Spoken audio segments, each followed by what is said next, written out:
A nice little level 2 cleric. 19 charisma cleric.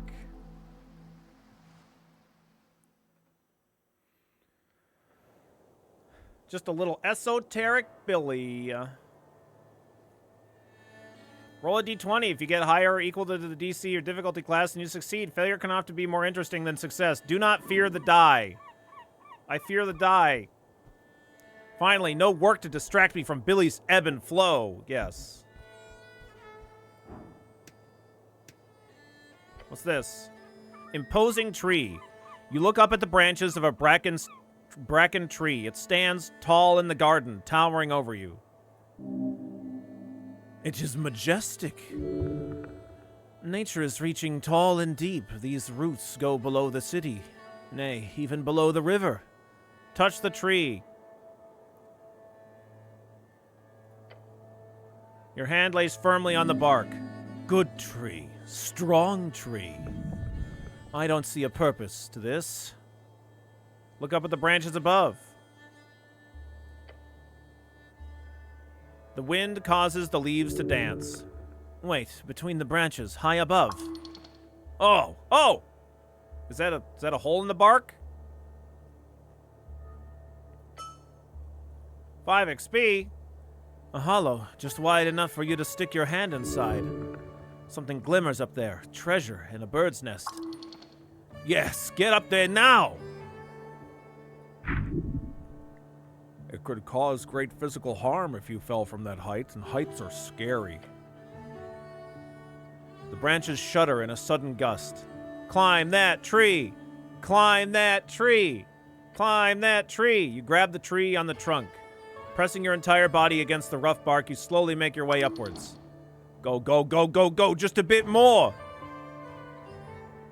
Uh-oh. Oh! Wrapping your body around the trunk, you lift yourself up. The bark is rough enough for you to get a pretty firm grip. Despite the vertical nature of this feat, you're attempting.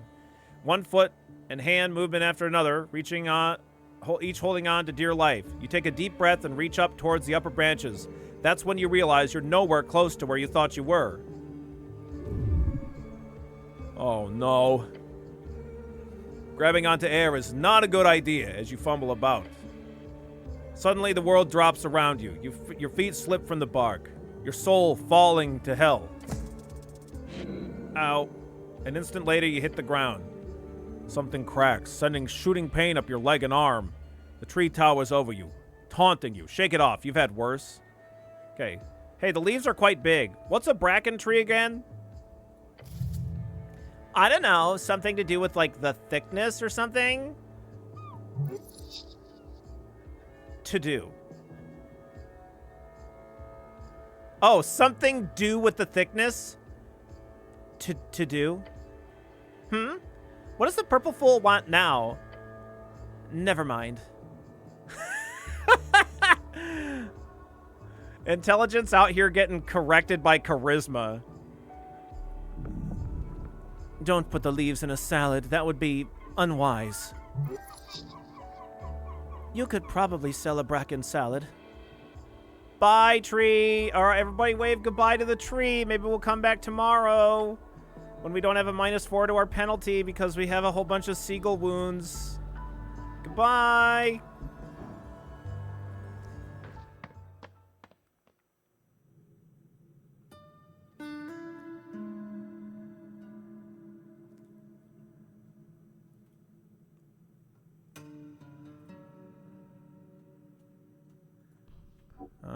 Just this.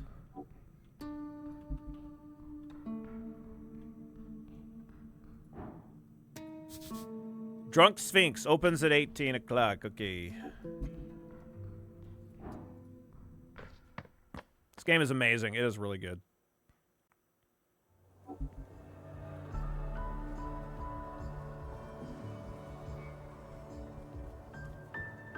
What the fuck? Hey. You okay?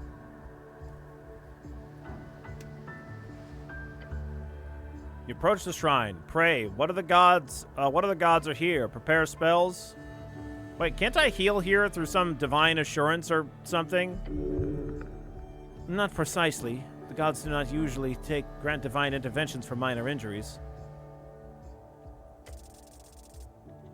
Excuse me, sorry. You focus your mind on Earth's symbol, his red eye. You recite a few words of remembrance before you sense the channeled strings around the shrine. They converge upon you. Yeah, we still heal off of this thing.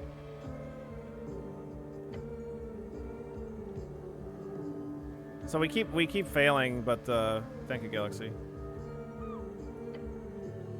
Something more to be had there. I'm sure we'll succeed eventually. You look down at the pipe.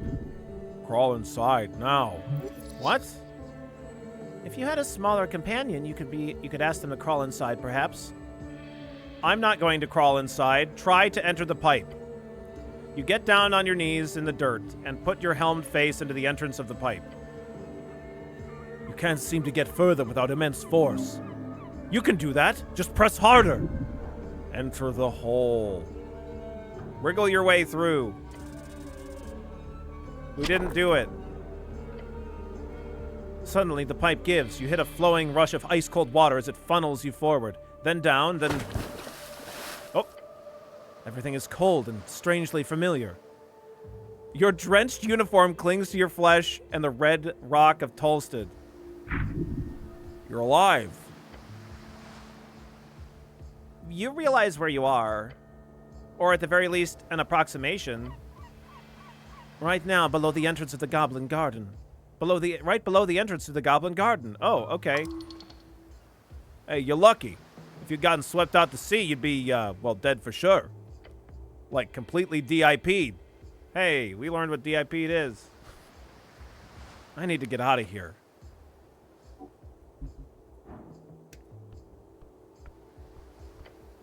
Shield of Faith expires. Oh, shit.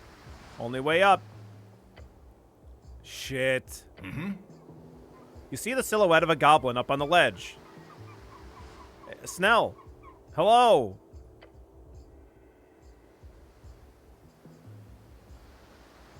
Hey. You need help down there?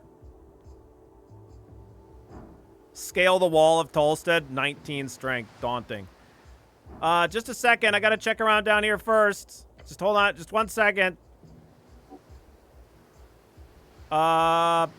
Yep, I think we need help.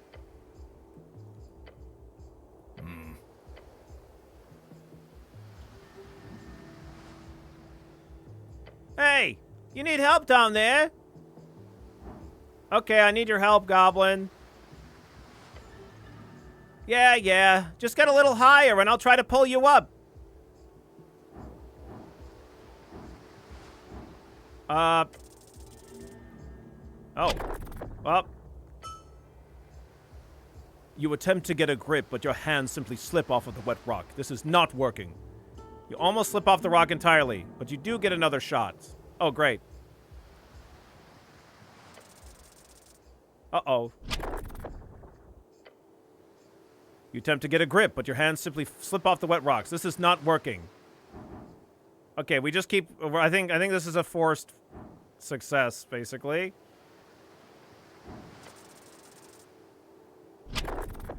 Uh-oh.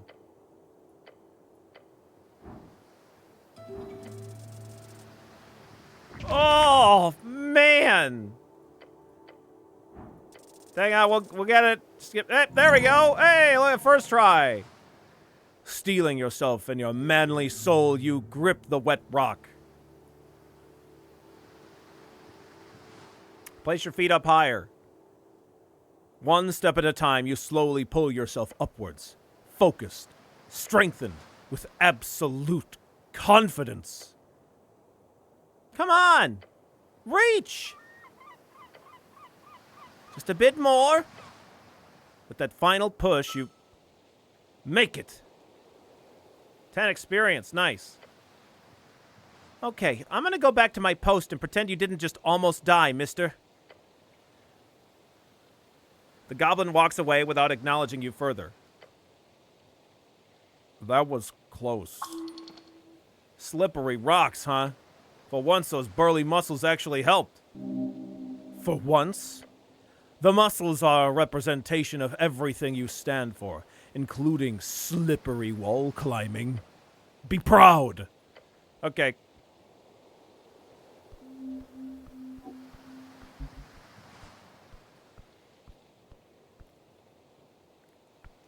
We've been seagulled into a death spiral. Yeah. You find a goblin standing at the tip of Tolstead. His clothes are fit for a Reedsian trader, and his haircut fit for an Ascani nobleman, a superficial fellow. The goblin cares much about looks. You catch him immediately glancing at your outfit. Well, let me guess. You're the cleric? He glances down towards the river with a worried expression. Taking you for granted, this goblin needs to learn humility. You didn't notice that when you helped me get up from the cliff? Yes, I am the cleric. That's me. He nods, looking tired and annoyed. There's no denying it now. You're a cleric. 25 experience. Nice. I'm Snell, runner and handler of the HWBT. Old lady's been waiting for you.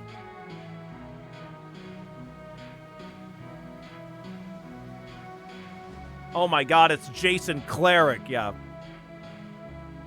Snell, runner and handler of the HWBT. Old lady's been waiting for you. I don't know how exactly Snell sounds. Kind of like a little, I mean, I just like been given some, like, people like a bit of the Italian business, but it kind of feels like it might fit a little bit with Snell. Because I just gave that little demon guy, like that little high pitch, you know, like that little Italian guy kind of a thing.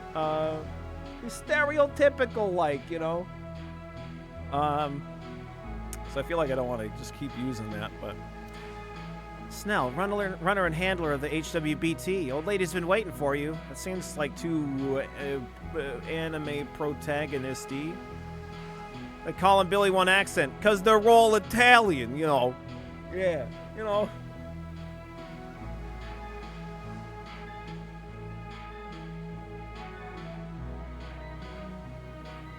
High pitch. Hi, Billy.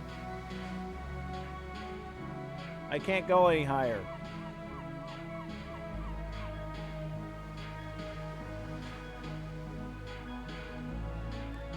Snell, runner and handler of the HWBT. Old lady's been waiting for you.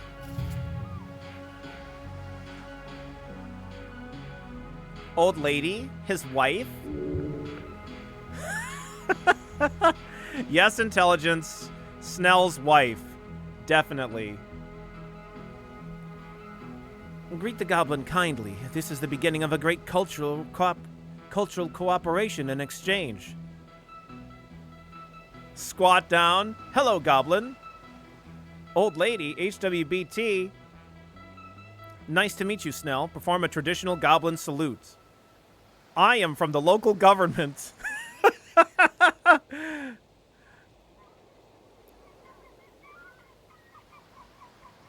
I am from the local government. I know. We don't get Earthguard here often. Especially clerics. Yeah, it just feels like it's more right with the like the chest hair out, the gold chain. Especially clerics. Right. You were expecting me. Sure was. Still are, so the goblin looks around, clearly struggling to find the right words. Exasperated, more like. Okay, right. Head down to the garden throne, but he waves his claw towards you. You sure you want to meet the old lady looking like this? You really got all messed up from playing around down on those cliffs. I feel like there's a bunch of stuff that I didn't even explore before getting here. I just kind of like stumbled into this potential story advancement, by the way. You sure you want to meet the old lady looking like this? You really got all messed up from playing around down on those cliffs.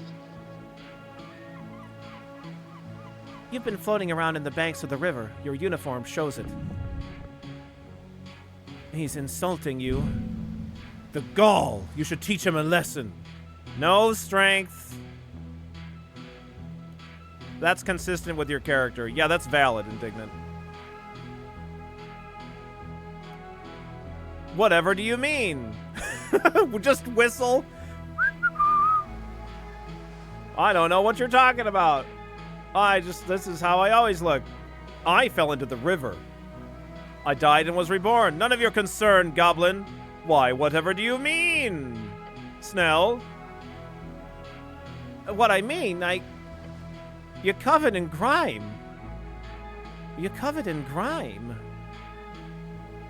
I like being dirty. I don't want to be dirty. I don't want to be dirty, Snell. Great. You can wash up once we're done here. Just dust yourself off. The dragon's waiting, and trust me, you don't want to disappoint her. Is she spooky? I'm not afraid of her. Tell me more about this lady. Is she spooky? Yeah, real scary. Insult her and she'll bite your head off. Then she'll scorch your corpse to dust. But seriously, she will fuck you up if you annoy her. Okay, thank you, Snell.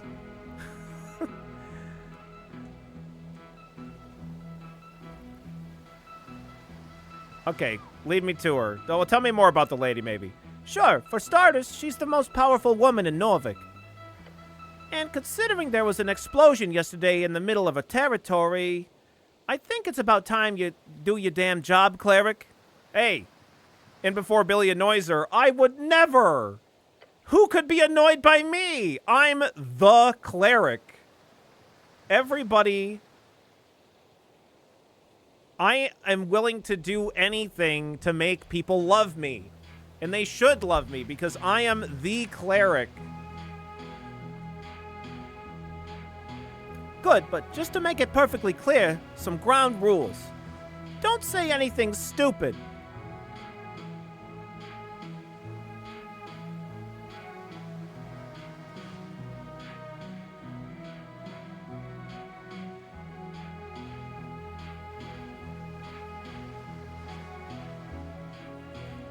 We're fucked. Yeah, yeah, task impossible. We're so apolitical. Aren't we so interesting because of that? The K in B1K is for cleric, yeah. DC 50, yeah. Don't climb the trees. Stay away from the edges, and, he grins, showing off his polished fangs. Enjoy the garden, cleric. The goblin scurries down the stairs. He seems to be in a hurry. This dragon sounds dangerous. Keep track of her fangs. Tell her what she wants to hear and you'll be fine. You look over the river, the cold Ascani winds seeping through the cracks of your helmet. Earth be blessed, he is always with you. Follow him down the stairs. You do so with great stride.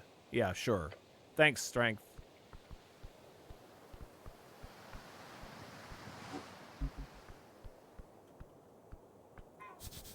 These railings follow the Safety Council standards of 22. Great.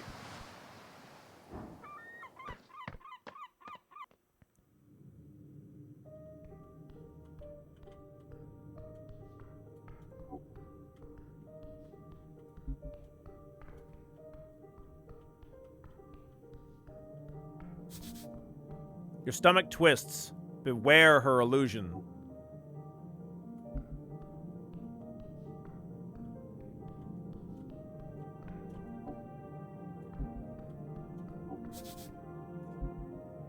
The dragon herself.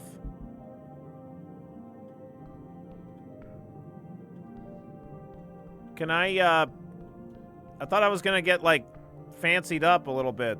No?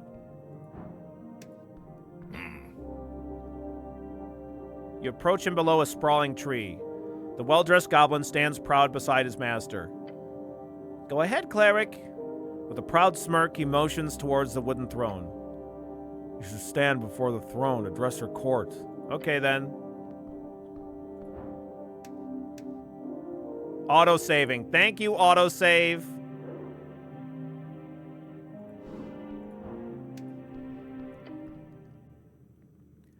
You approach the throne. The sprites flutter, their glow illuminating the trunk of the great tree, its roots reaching far below, its branches holding up the dirt ceiling above. On the throne sits a tiny goblin, her smirk as bright as it is threatening. So this is the dragon. Yes, I can see it. Her glare is magnificent. Cleric of Norvik, of Earth and River, her shrill voice echoes throughout the chamber. She's talking to you. You're the cleric. Great observation. I was assured by your masters. The top brass of the palace itself. Her words are tainted in disdain. Flirt with her. Just give me a second, Orem. Let the lady speak for a sec. Her voice causes you to shiver. DC 20, Jesus. They told me a cleric of the highest standing would arrive within the hour. So tell me, human? You should run. No, you should run. Wait, no, you can't. But you should, though. Just to let you know. Dominion. She has control here. Why am I sitting here, waiting? It's not that late. Only been like a day. Tread lightly. You need her on your side. Make sure she knows that you're on hers. Every word you say here could have a profound impact on the rest of this quest of yours.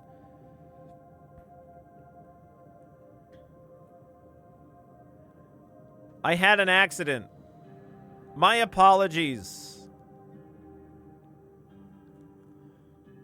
Whoa, whoa, whoa!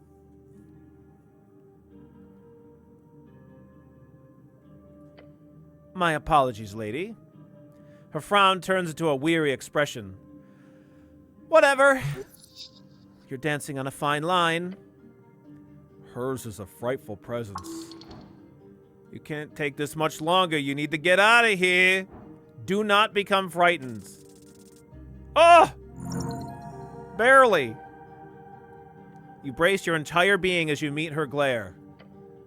With trembling energy, resist. She lifts her chin. You stand. Good. The dragon leans on her armchair, letting out an exhausted groan. It is vexing to watch my streets descend so far. Are you even aware, cleric, a local business caught up in an inferno in the middle of the day, right on Pillar Road? My road. The way she says that causes you to tremble. And yet Magistrate Darrow, she spits out the name like it's a curse word. He alone believes the Halfway Bridge tribe does not have jurisdiction over this particular location. Her anger is pure and intense. She's trying to reel it in. The magistrate speaks for the city. Why does Darrow say that? Where is your usual jurisdiction? And where exactly is the tea shop located? Why does Darrow say that? Because he is a fool born out of nepotism and alcohol. Yeah, he is. Sick burn. Horrific slander. Sounds awesome. Let's fucking go.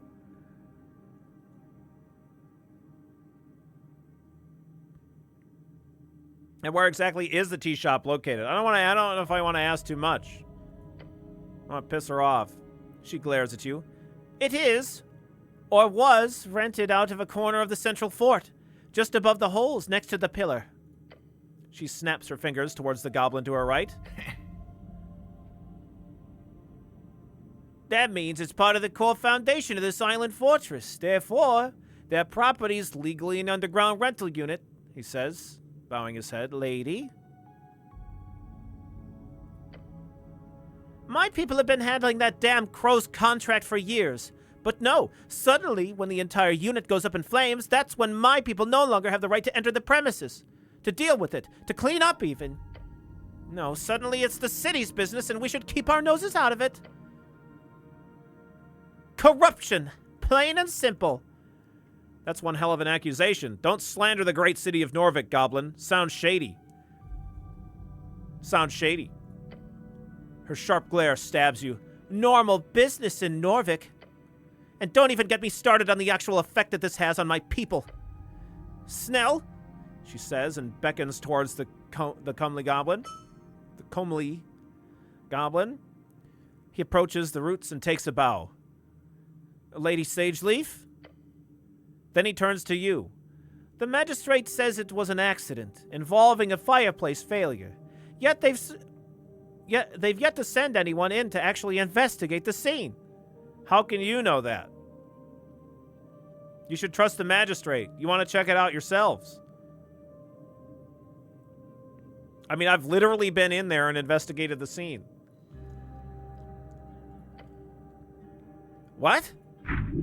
Shit, something's broke. Just ignore it and move on.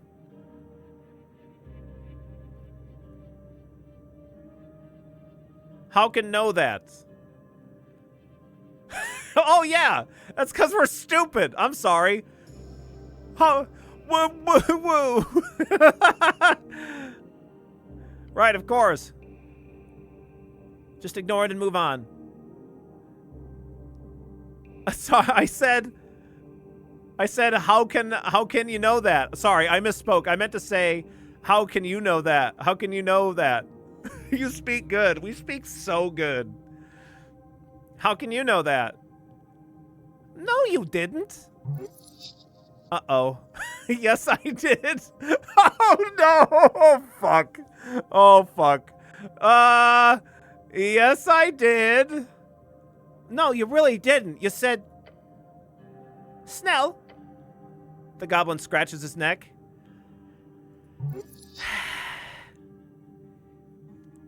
He wants to point out your mistake so badly. Well, too bad. He glances towards his lady.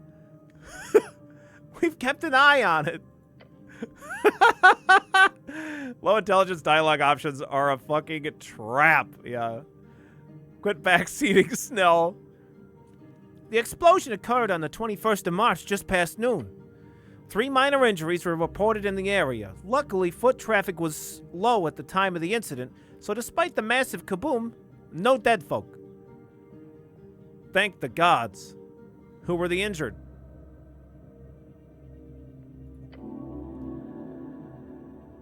We only managed to get one name in the chaos. A certain Frank, son of Frank, was said to have walked away with lesser burns. Huh, that ain't a real name. He was apparently dressed in a fancy yellow outfit, whatever that means. Beyond that, we have some conflicting accounts. One person said, quote, he looked like one of them dungeoneers, you hear? A real adventuring man, end quote. Another said he was looking to get out of trouble, heading right down the stairs to Water Lane. Either he went down into the dungeon or over to Water Lane. Got it. And remember, if he's wearing yellow, he's got style. Thanks, Dexterity. Frank, son of Frank? Yeah. Really? Cool name. Very cool. Very cool. Sure. A dungeoneer? If you believe it, that comment was from one of the militia members. Could be smart to check the city below just in case, despite the dangers. That's right, Jay. Down to Water Lane? Fancy yellow outfit? I'm just gonna repeat everything that he said. Yeah. Seems like he was headed down in that direction, though down could mean a number of things, Water Lane included. Fancy yellow outfit? I'm assuming some type of Reedsian fashion. You can tell in his voice that he's leaving out a bit, but who fucking knows at the end? But who fucking knows at the end? Got it. Was he inside at the time? I doubt it, he says. Considering the state of the building. Why was he there? We don't know. Where is he now? We don't know. They have not located the man despite major efforts. You just let him leave? Do you know anything? Sounds like you were handed a tough hand. Yeah, let's just go with that. Yeah. Although one of the militia members mentioned him just calmly walking away down the stairs. Maybe down to the crossing or somewhere else. We don't know. Anything else you know? Snell gives a nervous look to his master before answering you. We have theories, but we need proof. The lady raises her claw. The unveiling has begun, cleric! The secret's in the ashes. So dramatic. Love her. Corruption! Madness! She claws at her wooden throne. Politics! Bureaucracy wears her down. This is clearly the work of a rogue spellcaster, someone who cannot go unpunished. I will bring justice in Norvik. A rogue spellcaster? Isn't there an anti-magic task force that we can call for? Can't he deal with it? Points at Snell. Yeah, what about this guy?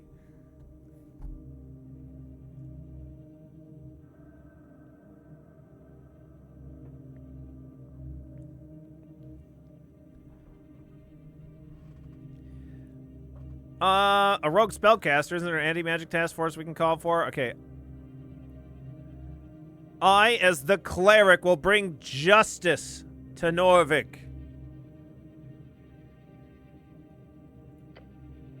I certainly hope so. The lady clears her throat loudly.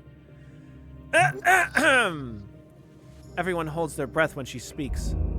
Dragon of Tolstead completed. I formally declare a joint venture. The Halfway Bridge tribe and the Earthguard city clerics shall investigate the tea shop pillar road and bring justice to those who seek to harm the peace. No creature, foul or fair, shall escape my rage. The words seep out from her maw, burning the air. Every goblin in the chamber looks upon her in awe. She is theirs to serve.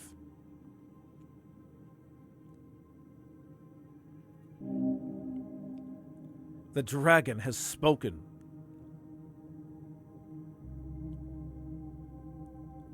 Nod, solemnly. She looks upon you with a grim expression. Snell? She says, waving towards him. Yes, Lady Sageleaf, he says, bowing his head. You're the handler of this case. You've worked on it since the explosion. You know more than anyone. You catch the goblin trying to stop a grin from spreading across his face. Ooh la la, complimented by his queen. I want you to represent the tribe in this venture. His face lights up. A goblin and a cleric. Together you will have access to both Upper and Lower Tolstead. You're going to have a pretty boy around? Damn, I thought this was going to be fun. His expression is that of shock. He did not expect this. Do not disappoint me, Snell. It appears you've received a party member on your divine mission. Sad it had to be a damn goblin. Do I have a say in all this? A new member to the party! I've always wanted a goblin of my own. A new member to the party! He ignores you. The goblin takes a deep bow. Yes, Lady Sageleaf, your will be done. The evil forces at work will be vanquished. Huzzah! The mystery of the tea shops shall be uncovered. At your service, Lady Sageleaf. Damn goblins. At your service, Lady Sageleaf. Yes, you are. Snell takes a step forward. First priority is the tea shop. We need to gain access. Your new goblin companion gives you the quick wave. Let's go, cleric. Snell is joined as a companion. You can speak with him if you need help finding your way across Tolstead. For as much as she told you, there's a danger you're missing here. You should tell her you've visited the tea shop already. I've already entered the tea shop, actually. You know what? You're right, low intelligence. I should definitely tell you this. Oh, you have? Great to hear. How'd you get inside? The Coin Lord should have completely had it under lockdown. I guessed the passphrase. Real funny. No, really, I just guessed it. It worked great. I literally guessed it. Snell gives you a suspicious look. All right, well, great. Let's go take a look straight away. You should investigate the tea shop thoroughly. Thanks, intelligence.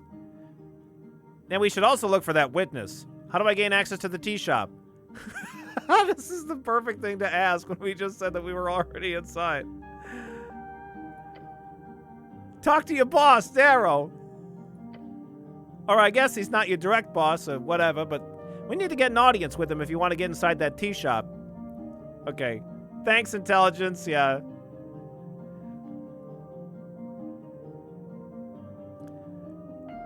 And we should look for that witness. Yeah, Frank dressed in yellow. Yeah, Frankie Frank. He winces. Gods, that's funny. Either over on Water Lane or down in the city below. Yeah, the port of the dungeon. I'd suggest the port since it's slightly less life-threatening, generally speaking. Okay, let's go. Yeah, let's go. Neat. Fun. Frank Frankson. A not-so-tiny... dictioner. So it said. It certainly didn't say dictator. Yeah, no, it is a dictator. Yeah, they're a dictator. Just not a dictator. They're a dictator. Right.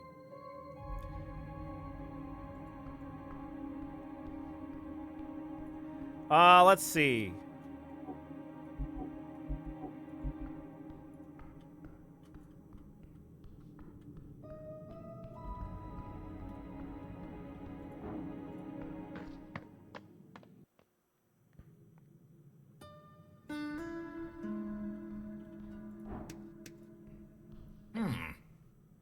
You approach your companion.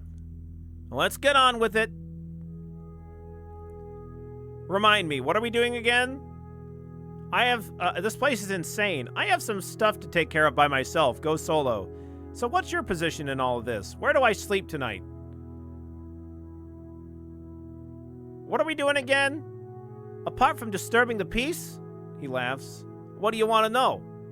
Tell me again about this tea shop. Everyone seems on edge around here. No wonder. Election's coming up. People would be high-strung even without this whole mess about the tea shop. It's a big deal, you know. We're voting for the future. Sounds relevant. Doesn't sound relevant to the tea shop thing. What are you voting for? None of your business. Interesting response. Let's see if we can figure this little fellow out, shall we? He says it like it's his default response. He has something to hide. Charisma DC 22. Persuade him to reveal his dirty little political secrets. We're not going to try this, not with +4 DC, even with our huge roll benefit.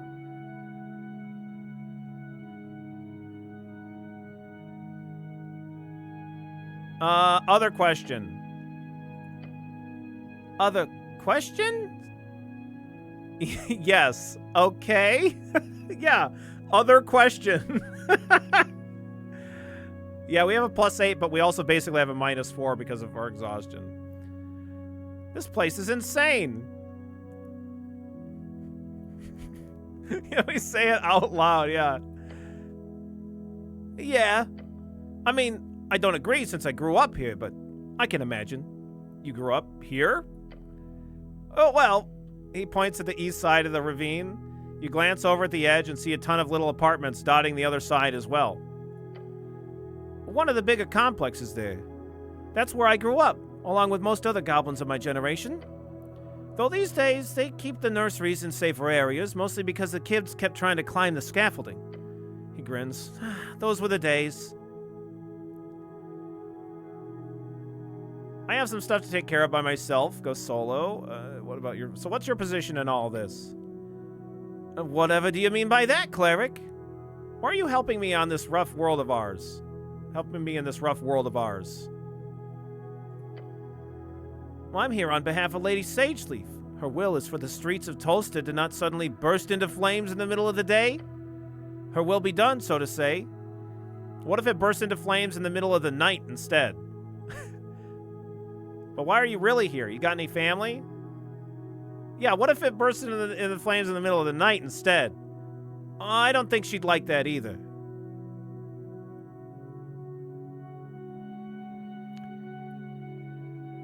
You got any family? I'm a goblin? What do you think? Goblins normally live in tribal societies with a broad family structure. Your companion most likely has at very least a dozen or so siblings. Any less would be remarkable, even in Norvik. Well, I don't know. Yeah, I got lots of siblings, duh. Ain't got no offspring, though. I see. You're infertile. Why would you say that? Kids are wonderful. Yeah, fuck them kids. That's fucking garbage. I see. So you're infertile, huh? I think my character this was just, yeah, fuck them kids. The goblin rubs his temples. Uh-huh. Yeah. This fucking guy. Oh, man.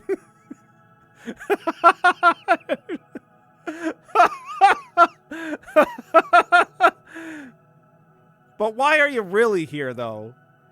My motives are not of interest, cleric. False. Motive is imperative in reaching the heart of someone.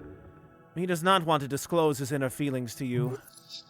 Understandable. You're kinda creepy. Hey, what the fuck, Charisma? Shut the fuck up, Charisma!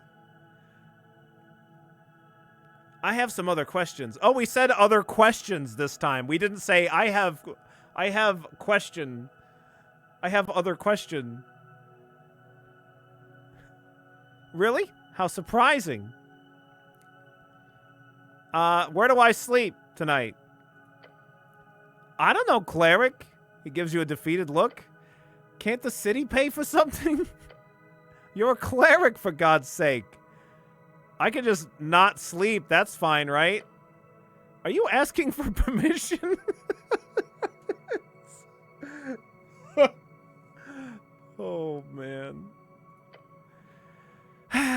You'll get exhausted if you don't sleep, cleric. Like he's having to teach us. We're so stupid.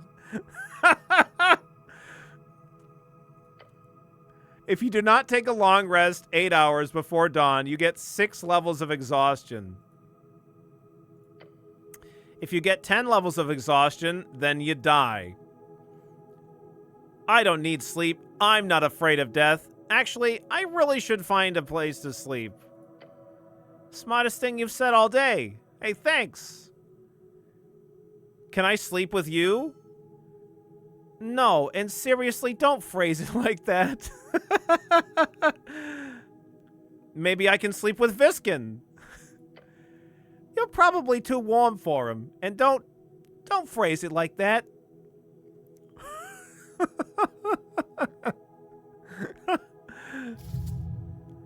Your thoughts land on the spell Ray of Frost and how it could solve the issue. Thanks, intelligence. Yeah, you know what? Maybe we could use Ray of Frost. That'd chill things down.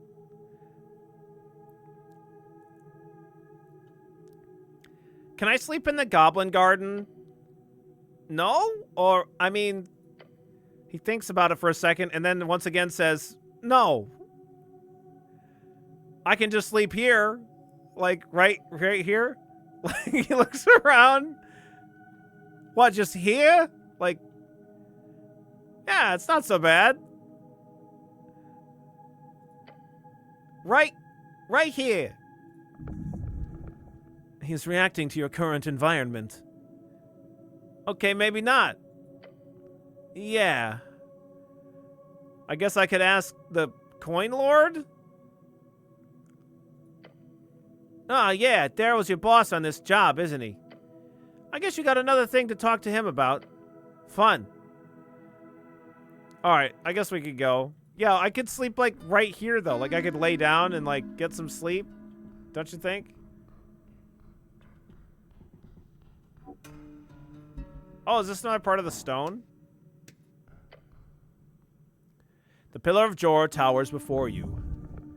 It whispers to you, unintelligibly.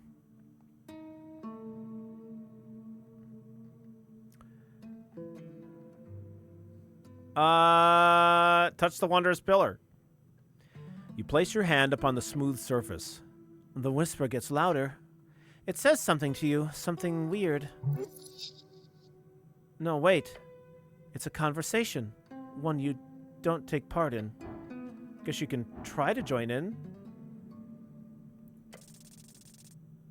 Nice.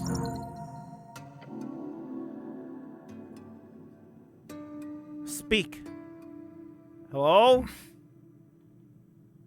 The goblin perks up. Ah, not me, sorry.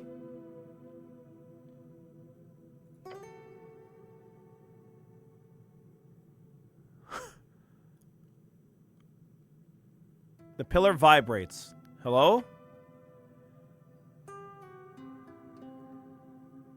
The whisper lies inside of you or something. It says, he is here. Who is here? It says divinity. It says death. It says necrocrat. What? The voice ends. Your hand is repelled from the surface. Ouch. Step back. Weird. You understand plainly. There is more to this pillar you need to investigate. In time and further below. Okay.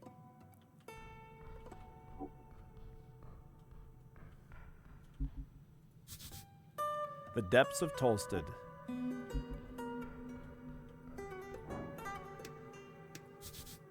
Dormitory out of commission. Okay.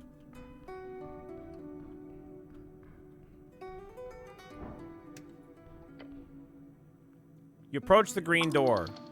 An apartment in the holes like any other. Who lives here? You glance at the mailbox. It says, Simi. One of the Askells. Nice guy. You knock twice in a polite fashion. A long time passes. No one. No one. No one. Guess we'll have to try again some other day. Sadly, you can't pick these doors. They got a special esoteric keys. I guess I'll come back tomorrow.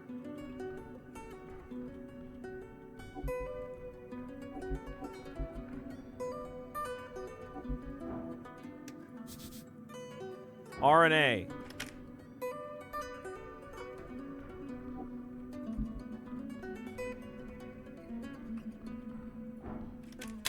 Oh.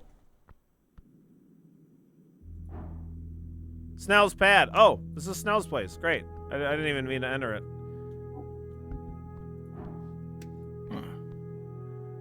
Welcome to my pad. Go ahead, root around as much as you want. Hey, don't mind if I do. Sarcasm. Really? Oh, so I can have some of your stuff? Thanks for letting me in. I won't touch anything. I'll just look intensely. Really? No. Don't touch anything. He sighs. I'm not sure how this is any way useful for the job. Well, let me know when you're done looking around. Looking? Nothing else?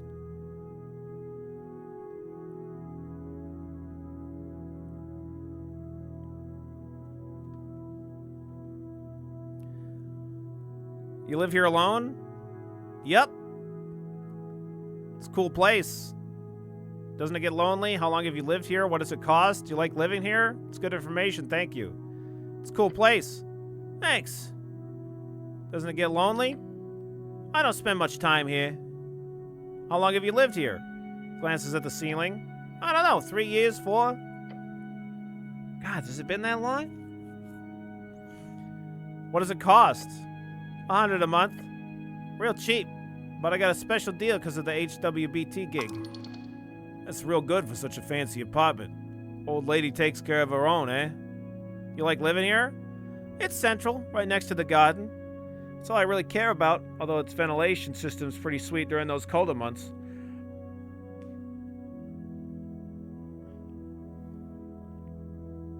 That's good information, thank you. He mouths and gives you a side glance. What about you?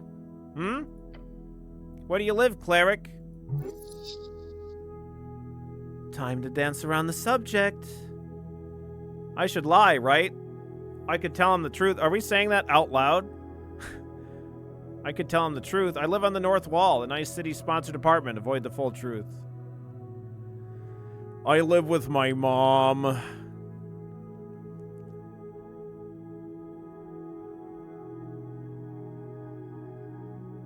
I should lie, right? Oh, yes. It's really the only good choice here.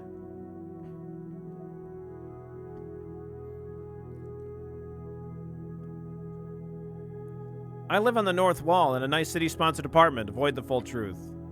Oh, cool. Guess clerics are well taken care of, huh? We sure are. We sure are. Cool. Well, anyway.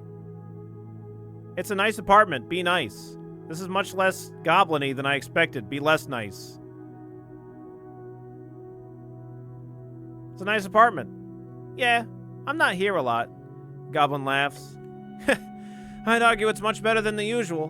One time I was on a date. I brought her back here. Terrible idea. The date was already gone poorly. I imagine her expression when she steps in here and there's a pile of reports all over, blocked drain in the kitchen sink, 15 confiscated bowls of pixie dust piled in the corner. I had to tell him the truth. It was awkward.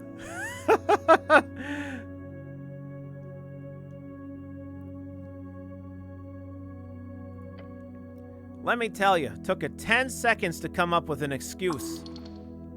He recounts the tale with excellent timing.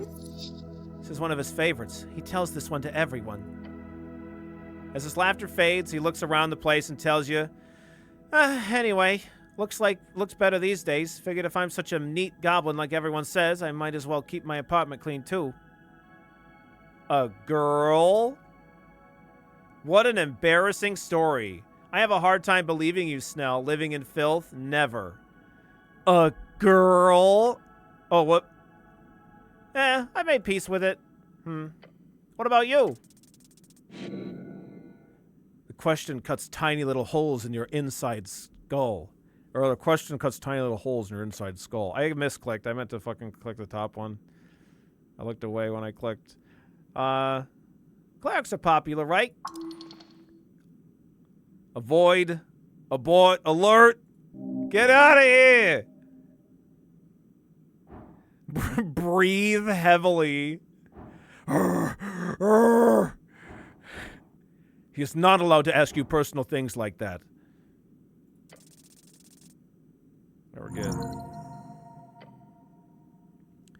He's expecting an answer, so you're going to have to give one. Not a lie, though. You can't handle that right now. Too much pressure, clearly. Too much. Yeah, listen to your gut. So what do I say? Just keep it simple. Dismiss the question in a nice way. Like this.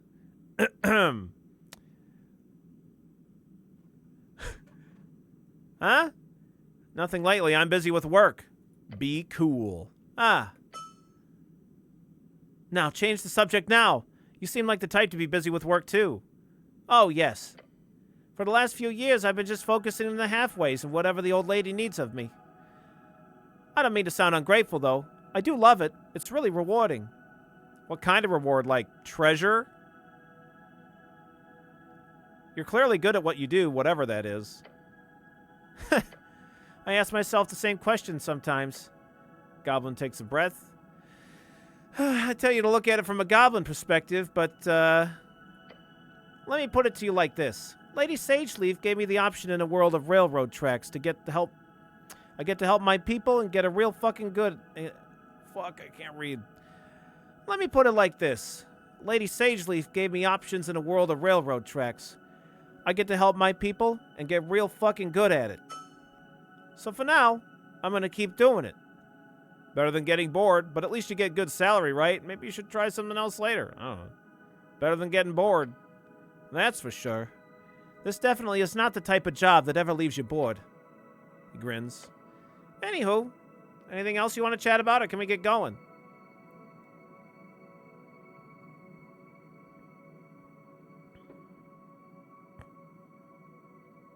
We already asked about the rent.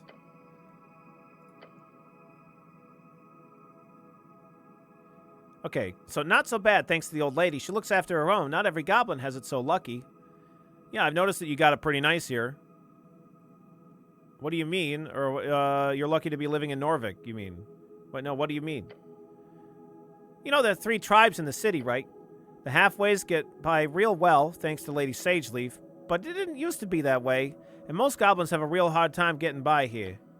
Most guilds won't exactly hire a goblin just like that. What? That's illegal. Why? I see. They must not want goblins due to the goblin-y nature of them. I mean, you guys. You're just so goblin-y, you know? That's illegal. I know. Doesn't stop them. We're not human, so by default, on average, we're not trusted. Back in the day, there were apparently a bunch of programs meant to push us into the workforce, anti-discrimination laws, goblin public work projects, but the support for those ran out way before I was born. So most kids just fall into crime. They can't do that. In Norvik, it's illegal to be a criminal.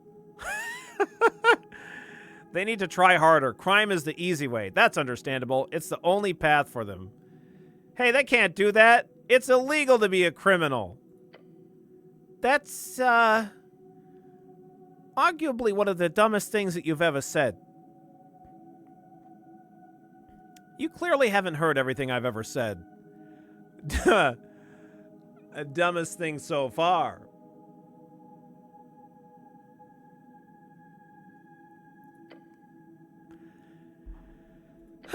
Imagine you're a goblin kid. You spend most of your day in the Warren with 20 others of your age.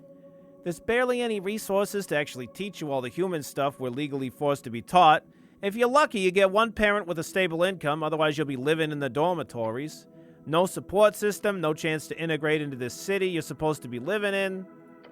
If you're lucky, you'll get a dangerous gig in the tunnels. If not, the only way for you to get enough money for food beyond the basic handouts is joining the syndicate. They recruit young, so keeping you in the juvenile stockade They recruit young to keep you in the juvenile stockade if you get caught. Starting as an errand boy, ending up as whatever they need for their enterprises.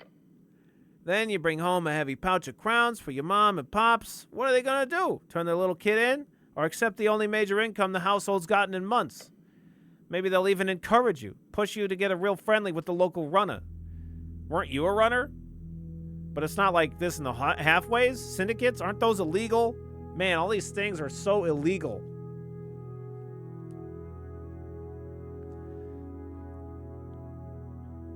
But it's not like this in the halfways? It's complicated, but the Halfway Bridge Tribe is classified as a syndicate. We run things in a similar sense to the Ishki and the NMBT, except we do things strictly by the book. We don't run drugs, for one. Ishki, one of the 3 goblin tribes in Norvik, commonly called the Water Goblins due to their river expertise, led by a council of 3 Nilbogs housed in a lighthouse, though they call it a wizard's tower in Vargby. Nilbog, a term for a goblin spellcaster. Probably started out with a negative connotation. We keep Waterlane free of smuggling, but most importantly, we keep the youth out of it, and we keep the other tribes at arm's length. Lady Sageleaf is a real draconian in that regard. Everyone, and I mean everyone in our tribe gets a job and a good salary. We tried pushing this method, our support system, onto the other tribes, but it's hard.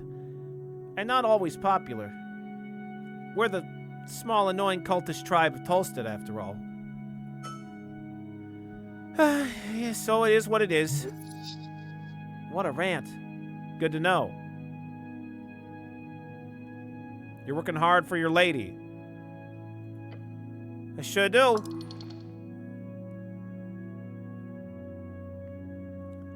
You catch him glancing at the image of her on the board. Thanks for the talk. Snell loves his queen. Na na na na na na. He sure is the type to have a photo of himself on the wall.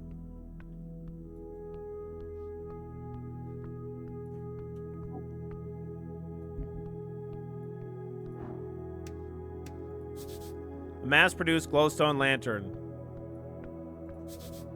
Ah, a bagatelle. The goblin has some good taste, even. Oh, it's like a pinball-y kind of a thing. Snell's work. Expensive material. You do not need to relieve yourself. Okay. Okay. Huh?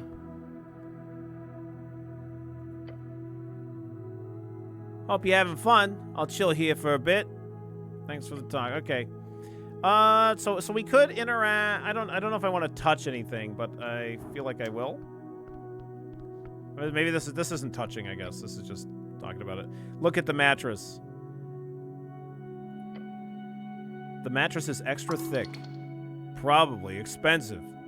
Snell, can I take a nap? Huh? What? No! He yells from across the apartment. Do not even think about getting into my bed. You can join too. That's definitely worse. Come on, let's have a buddy nap. Come on, Snell. Even worse. Thanks, bed. Goodbye, bed. I'll miss you. I thought about taking a nap.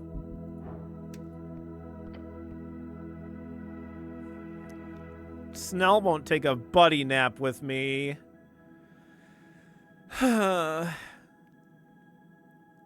You stand before a wooden board covered in sketches of various people, each of them connected via long red threads. What is this, Snell? Huh? He looks over at you from across the apartment. Oh yeah, Project Visualizer. Helps me keep track of jobs. You can check it out if you want. I haven't done much other than a basic outline of the tea shop yet. Been busy with all the running around. It looks like a ton of work. You're good at this, Snell. Thanks. It's what I do. Once we're finished, I'll make sure to compile it into a proper report for the old lady. Look closer at the sketches. You see several faces you recognize and some you don't. A birdman with black and white pattern along with the note tea shop owner. A bulky merman with the text rival, no, unambitious.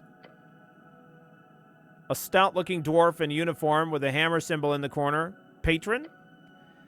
A stylish orc with a free strider heart symbol in the corner, completely unaffiliated, suspicious. A pale man holding a skull, no motive. A human with a fancy beard and a fish symbol in the corner, suppressing info, beware. Then, finally, you look over the central piece, the beautiful rendition of Lady Sageleaf herself. Her note reads, enemies? Spies? City conspiracy? Interesting. I'm not gonna steal from Snell.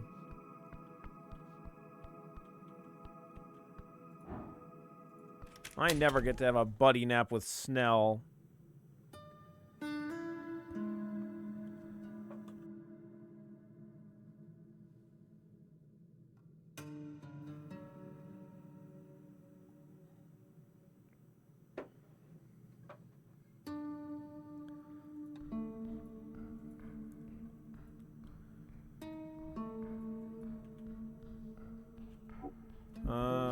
Okay, so this is just like looping.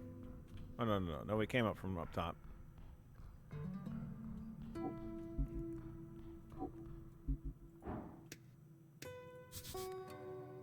Winding path leads outside eventually. I feel like there was another way that I could have gone. I guess we'll enter here first, though.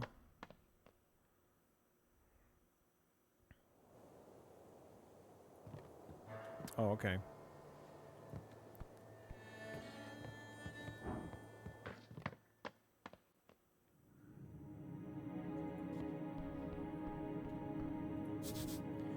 Those before left many holes in the Berggrund.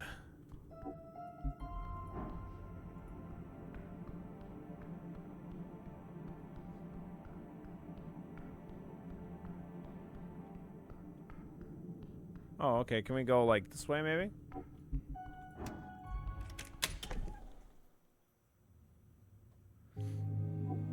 Oh, hey, this is the other side of the thing where the zombie is.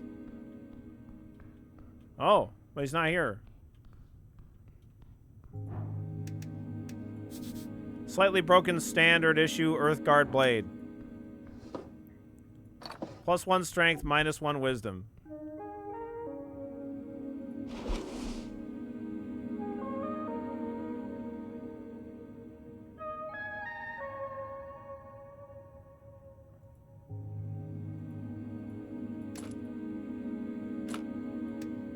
Could equip that, but it just kind of makes my rolls slightly worse overall.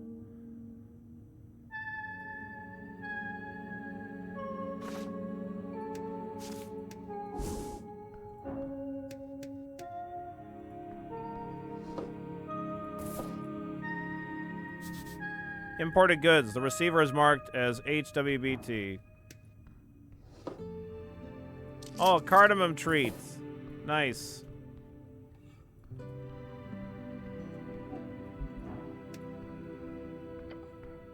You approach a crate full of sand. They've imported sand to Norvik? For what, glass blowing?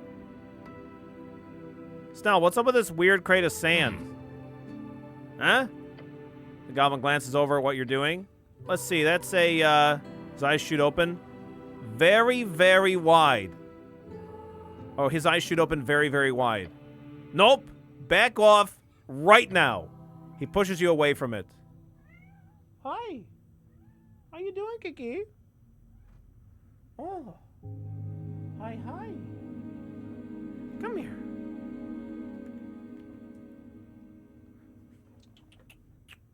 Come here. Well, you came in crying so much.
What a sweetie.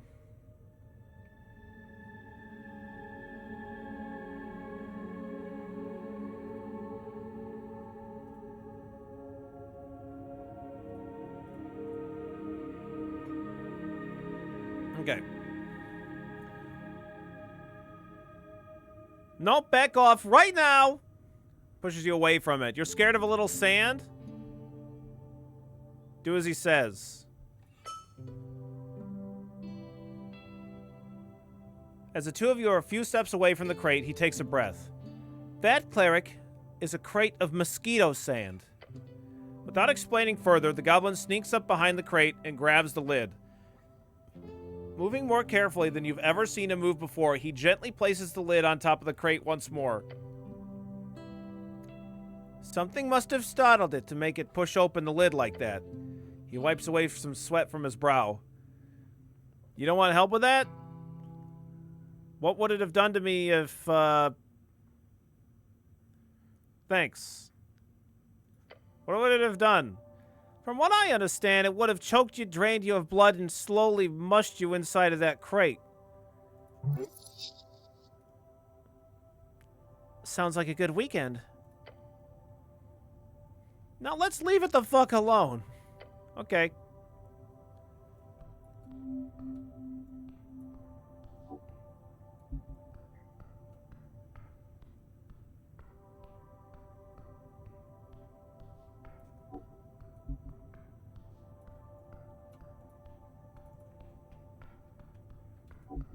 All right, let's chat with this guy up here.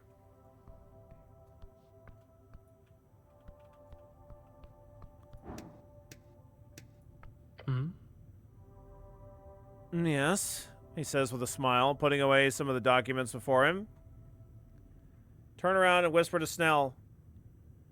What can you tell me about this guy?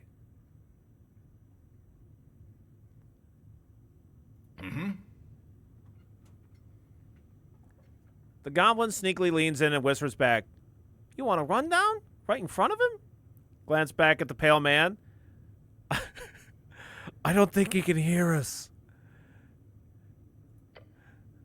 That's not the point, cleric. Can you hear us? No, cleric. Nor am I listening. Go ahead. All right, great. Thanks. See? See? The goblin sighs. Glance. Give me the rundown, Snell. Viskin is a local mortician, unaffiliated. Works on contracts with the city. The HWBT has a deal with him, partly because he's a neighbor and partly because he's not, you know, a normal person. The goblin clears his throat and throws a glance back at the mortician. He's not the type you want to make enemies with, but hey. But he seems to like you, so good job on that. My suggestion, keep your distance just to be safe. This writing is so amazing. It's so good. Yeah, I love it. Tell me, what do you know about the tea shop? What's there to say? I know about as much as your average Norvikian. He does a humble shrug. How much does your average Norvikian know? Very little, I'm afraid.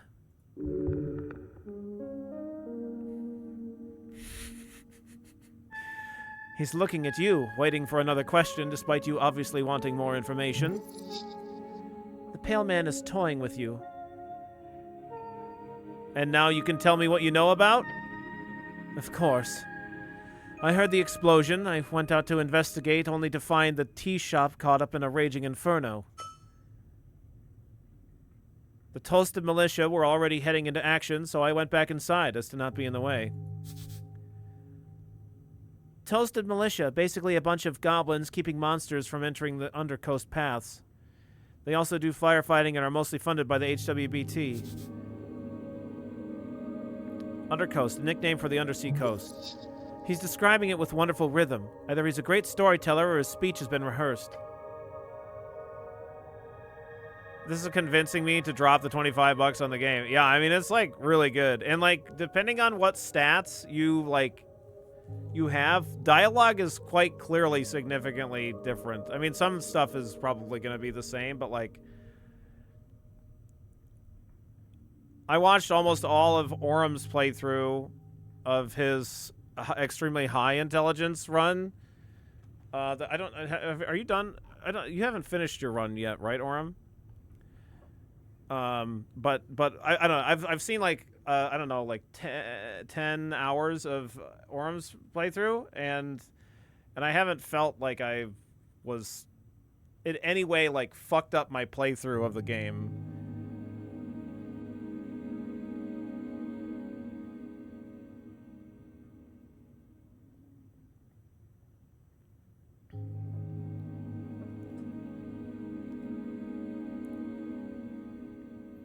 And that is that. My intellect won't shut up. You have so much more conversation from charisma than I do.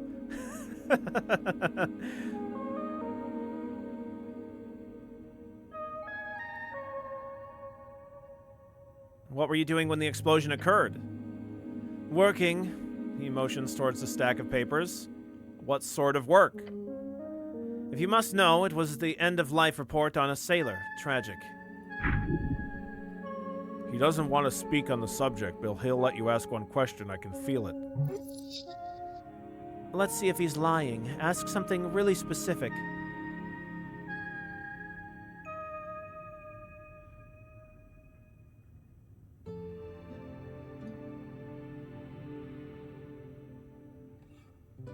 How did he die? Drowning. But I'd prefer to not speak too much on the subject, however. Understandable. I've seen Dexterity talk like 5 times total. Oh, wow. My stat block was not dissimilar to Billy's, except not a dribbling idiot, and my path was wildly different already. Yeah, so there's a ton of difference, so it's really great. Definitely worth playing. I mean, I bought the game full price. I didn't get a dev key or any shit like that, so, I mean, I played the demo and like wasn't 100% sure that I was interested in doing a playthrough on stream, but then after watching Orum do get his going, I'm like, oh yeah, we gotta really fucking do this.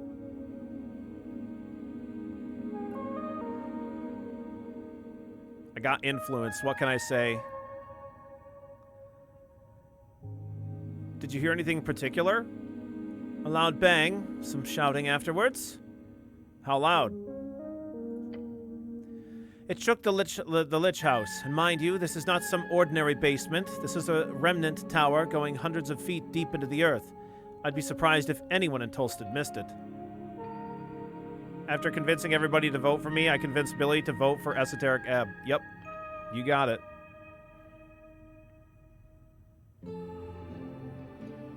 Some of the CRPGs that have come out in the last several years come close to having the checks make as much difference. Sure.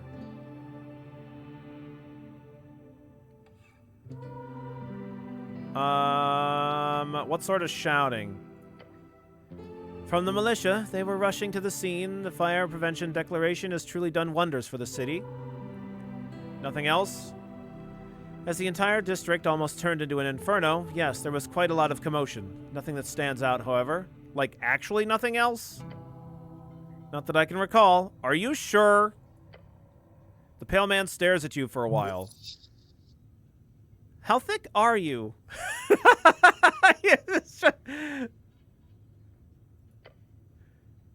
Pretty sure. He's just getting upset. Oh, man.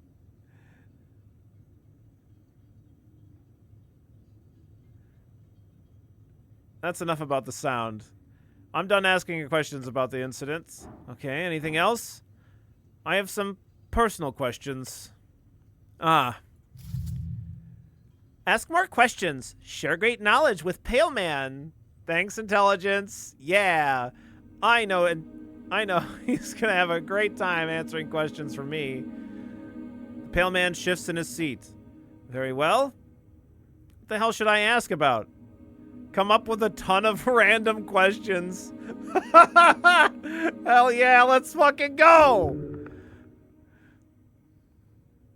He's willing to accept your questions, whatever they may be. Don't be too intrusive. He's already tired of you. What are you voting in the upcoming election? What are you voting in the upcoming election? Interesting question. A bit invasive, but I'll oblige. I'll be voting for the Party of Norvik. Numanism. Norvik is the Party of Norvik, the inheritors of Earth's will. A theocratic organization founded to uphold the old ways, headed by magistrates and 20-something noble families. They have my vote. The goblin scoffs.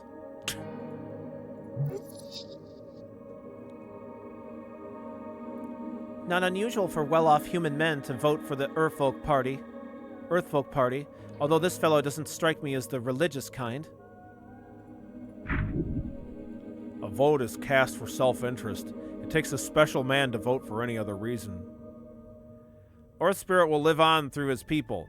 It must be nice to have such an economic assurance. And if they win, how long do you think it'll be before another assembly is called?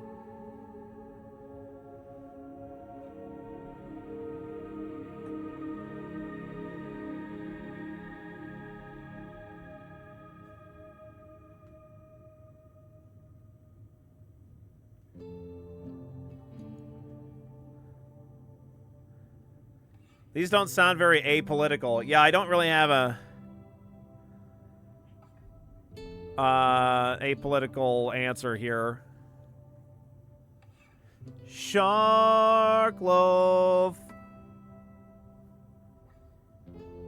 How you doing, Sharkloaf? I'm gonna go, must be nice to have such economic assurance. Ah, no offense meant, cleric. I am aware that not all are so fortunate. But ripping society from its roots is not the solution, in my opinion. Hey, a little ripping never hurt anybody. Yes, we should let those in power stay in power for as long as possible to create a stable society. Can't we change things a little bit as a treat? What if just as a treat, Viskin? Just as a treat. Maybe one day. We will see once the election is over. Tell me more about this place. A lich house? Glad to hear you're doing pretty well today. This is my establishment. We handle dead bodies for the city these days. Not terribly lucrative, but it's good work. How's business? Do you store the bodies down here? Was it always a morgue-related business? Is it profitable? Excuse me, sorry. How did you afford such a prime piece of real estate? What do you pay the kobold? Can you hire me? I want to ask about something else. How's business? I want to ask all these questions like rapid fire back to back without him being able to actually answer any of them. So I feel like that's what my character would do.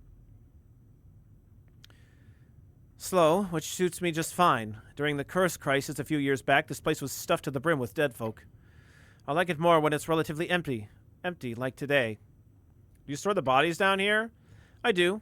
The ancient ventilation system keeps this particular area cool to an unnatural degree, even during intense summer months. The city has been a very grateful patron over the years. Was this always a morgue-related business? Actually, no. I used to dabble in dentistry and surgery a while back. I scaled down that production to focus on my private life more. Private life? That's something you say when you don't want to talk about it. Ask about his private life. The pale man smiles at you as you prepare for another set of prying questions. Surname? No wife or kids? Any hobbies? Where do you sleep? I have some other less invasive questions as well. Any hobbies? I like taking long walks. I also enjoy theater. Sounds like something you'd say as a joke, but you don't want to talk about your perverted pastimes. But I mostly focus on running this lich house. And the rest of the time? Light reading, perhaps? I should try getting more hobbies, honestly. Thank you for reminding me, cleric. Is that passive aggressiveness? It should be. Surname? None, I'm afraid. No hereditary connections here. He puts down his pencil and points 2 thumbs towards himself. Self-made man. Please don't ever do that again. No family at all? None, I'm afraid. I'm a war orphan. Wait, How old is this guy? How old are you? I'll be 38 this year.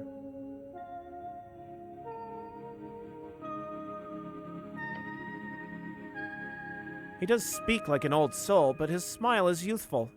No wife or kids? The gods have not shown me that path, no. Me neither, brother. Go in for a fist bump. What the fuck? Oh, hey, after this election's over, I got a little date planned with the orc lady. Oh, man.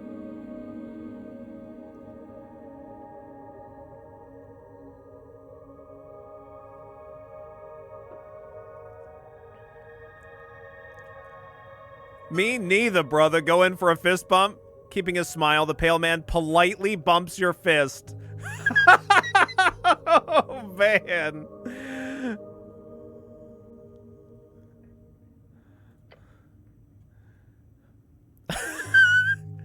You don't have to do that.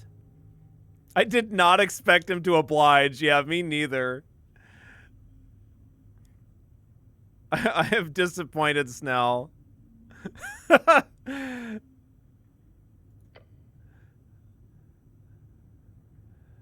Oh, he's disappointed in Viskin for obliging me. Hey, God damn it, Snell.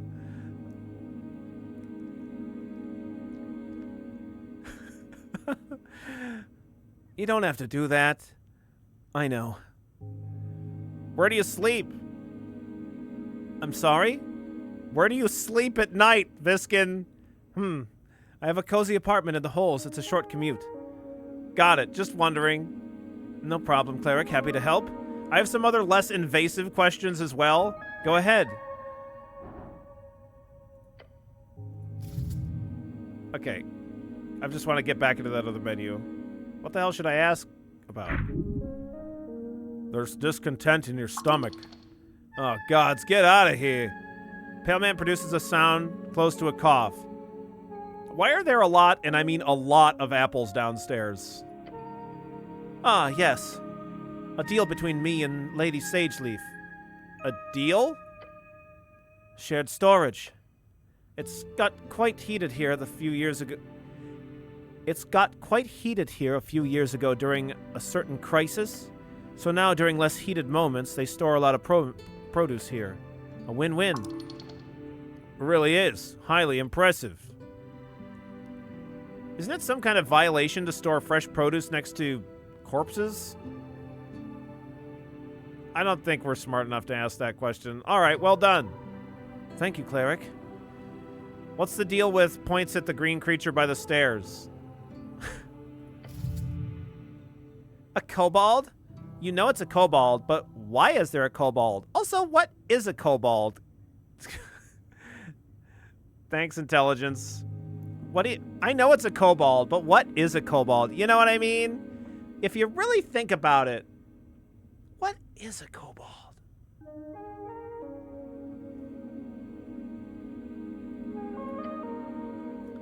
Ah, yes, a bit embarrassing. I got my hands on an egg some time ago. Thought it would be a basilisk. Now I have a devoted servant. A basilisk? Are you his father? No, he simply hatched in my presence. Did you give him that crossbow? No, he found that himself, I believe. Very proud of him. A basilisk? Also embarrassing. I wanted to see whether or not they were feathered. I've yet to find out. Slavery's illegal in Norvik. I pay Ost very well. He's under no obligation to stay. I understand why you ask. I've had to explain it several times at the tithe house. Could you tell him to just give me the crossbow? No. Why does he call you master? Who knows? It's a kobold thing. Your companion scoffs to himself. While hard to read, it's not a far stretch to say the pale man could enjoy being called master. They should call you master. I have some other questions. Do you ever wonder about the world, Viskin? His eyes light up. Oh, certainly. Now hit him with a deep philosophical statement. Feeling. No. You do not have the ability to produce words able to describe it. Not yet. It's cool. Same. That's cool. Did you ever think about a dream? Well, like, have a dream where you think about, where it's like you're about, where, you know?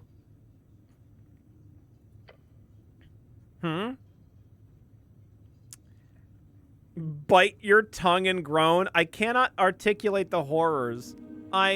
There's... Bite your tongue and groan. His eyes grow dark once more. You blew it. Anything else? I've run out of personal questions, actually. Good to hear. Okay. Any less personal questions, then? Or are we done here? Okay, I guess we're good.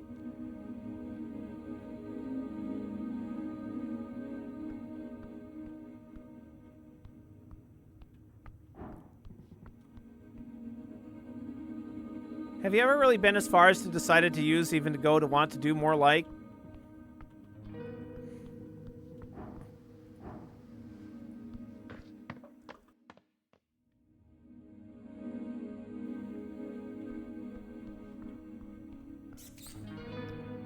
A rat!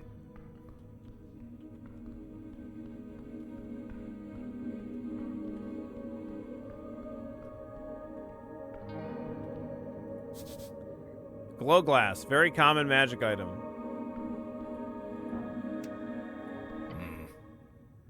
You approach your companion. Let's get on with it. I woke up here. Oh. Right on a slab? Yeah. That must have been uncomfortable. It was, yes. I'm a man. Comfort is a non-necessity. I don't think I'll ever be the same again. Yeah, it was uncomfortable. Uh-huh. Well, at least you had a lot of apple to eat when you woke up. He's making a joke.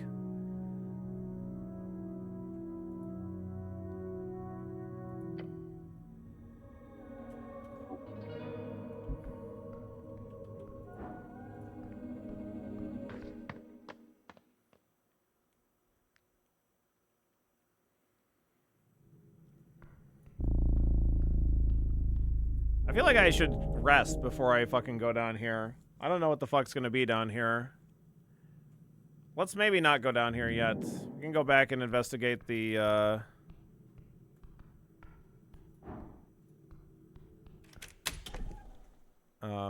tea shop. Azro! Thank you so very much for the raid. Oh my god.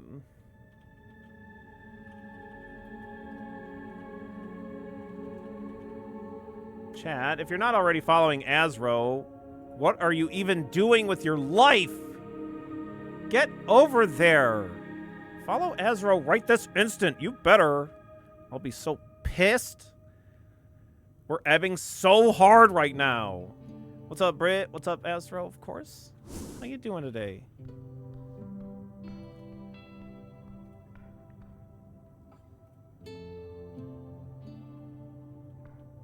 You were spinning your wheel today. Wheel was not kind? Oh, shit. What happened? What happened? What did the wheel do to you? What did the wheel do to Azro? Peak happened? Oh, dear. I have never played Peak, so I do not know the horrors. Yo, what's up, Afro?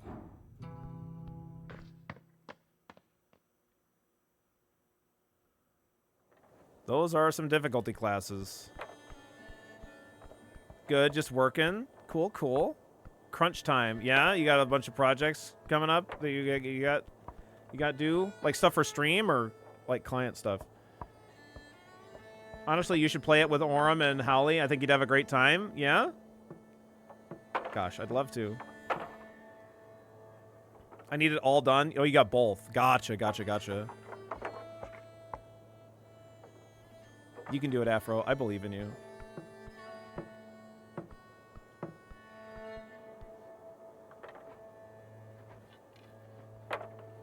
I want to play all the games with Orm and Holly. Every single one.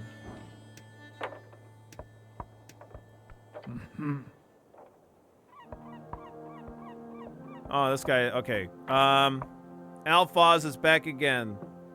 Mr. Cityman, what do you want this time? About the rally. What about it? Spoke with Agent Vera. Make a decision. I still don't know if I want to even get involved in this. So we're doing our woo woo woo character, and so we have very low intelligence, high charisma, and we also have like pretty okay dexterity as well. I decided to go with. But for our like political stuff in game, we're choosing to not. We're choosing to be apolitical to everybody that we can discuss that stuff about.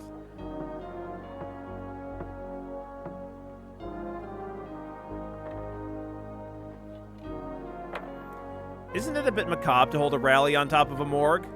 Morgue? Macabre? Maccabee? Oh my god, I don't know what that... I don't even know. The dwarf grumbles to himself and glances over to the Lich House stairs. Oh, I thought it was a dentist.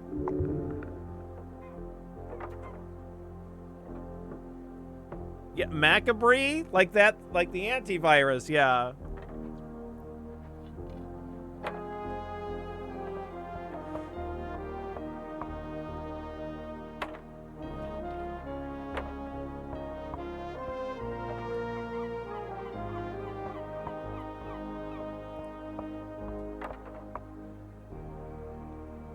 Fair assessment.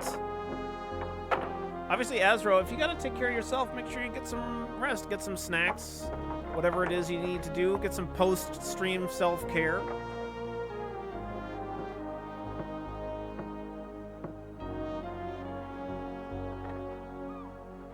John Macabre was the greatest computer dude of all time. He invented all computers. Good old John Macabre.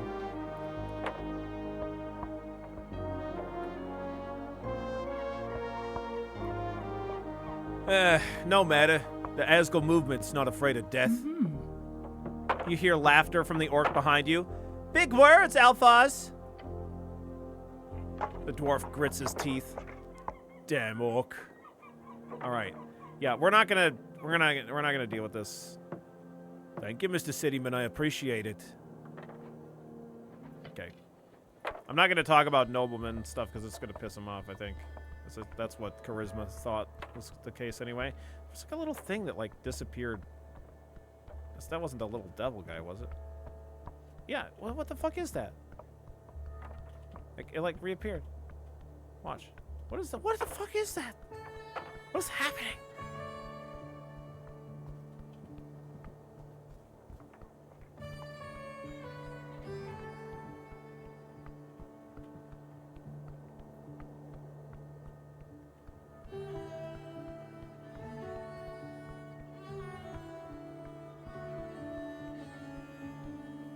I want to pet that seagull, but I know I'm going to fail again.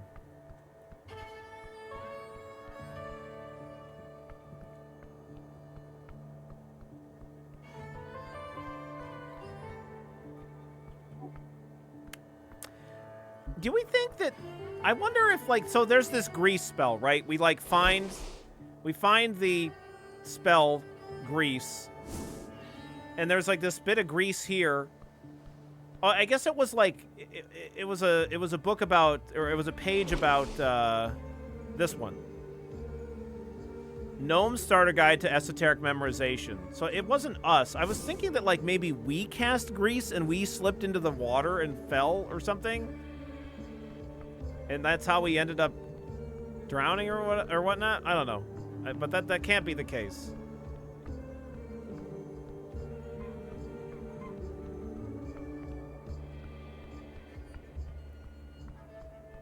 See any elves around these parts? I don't think so.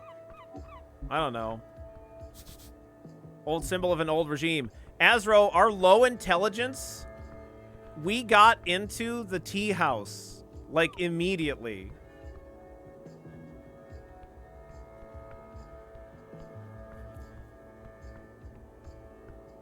I've already been to the tea house before I even went to the goblins. Like, I only just got to the goblins, and then we got Snell with us. But I opened this door because our intelligence is so low, we just randomly started guessing passwords, and we just guessed it. And it just opened the door.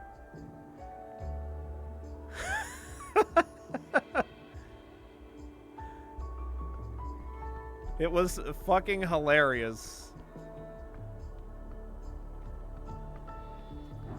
So I've already been in here, but we're gonna go back with Snell and see what changes. You approach your companion. Let's get on with it. Or rather, yeah, let's get on with it. So, tea shop. Yep. Tea shop. Your companion stands among the rubble, his yellow eyes scanning the scorched shadows creeping up the walls. You're the stupidest and prettiest cleric in all the land. Yeah. Full woo woo woo.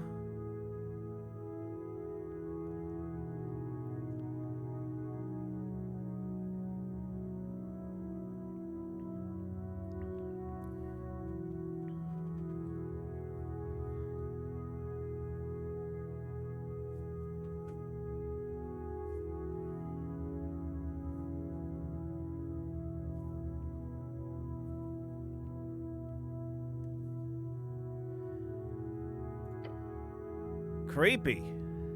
Real creepy. What, are you scared? Look around in silence. Yeah, real creepy. He nods and looks around. The only thing you can hear among the destroyed furnishing and cracked stone is your own heartbeat. It beats fast. Okay, let's get to work.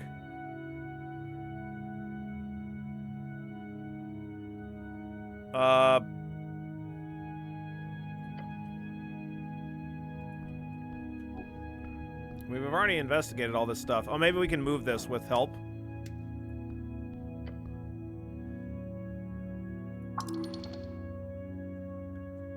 The only non-disintegrated thing in the central chamber is a stone slab. It's very cooked.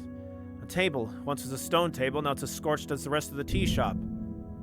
Maybe. Leave it alone. Your arms cannot carry that burden. Huh? You want to flip the table? It's damn heavy, but maybe we can do it together? Even with Snell, this is really heavy. Then don't even bother. It's just a table. Yeah, I don't think we're going to be able to do this.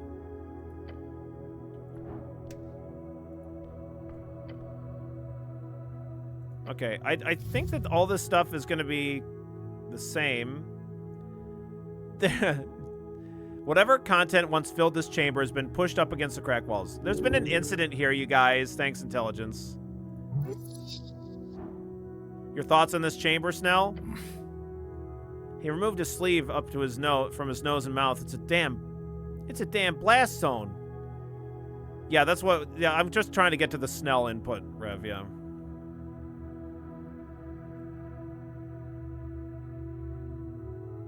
I disagree. I disagree, Snell. Any theories, Snell? I'll tell you what I think, Cleric. I think, and I'm fairly certain of this, that a very powerful fireball spell was cast right on this spot. But look, I'm no expert. But he has good intuition. Exactly how that would happen is confounding to me. So let's just look over the debris and bring as much information as we can to the old lady. Why do you think it's a fireball? He shrugs. Pretty common spell. Powerful. Wouldn't be the first time either. Nor have I seen this fair share of renegade wizards over the years. Not too many capable of this kind of destruction, not these days. Back then, Earth would wrestle with any rogue sorcerers. Now that is your job. The goblin lifts an eyebrow, and you feel a stirring in your lower stomach. What about you? Can you cast Fireball? Are you accusing me of something, Snell? They don't teach Fireball at the towers. Most clerics and paladins can't tap into arcane magics. I could, technically. Are you accusing me of something, Snell? I don't know, am I? He says and makes a scary face. He's attempting to make a joke. Laugh. Laugh heartily and pat your belly. I certainly hope not. Shake your head. I didn't do it. Laugh heartily and pat your belly. Ho, ho, ho, ho, ho. Not suspicious at all. The goblin sighs. Don't worry. He points at the rubble. Asglist establishment run by birdfolk. On goblin territory? I don't see why a city cleric would be responsible for this. Alright.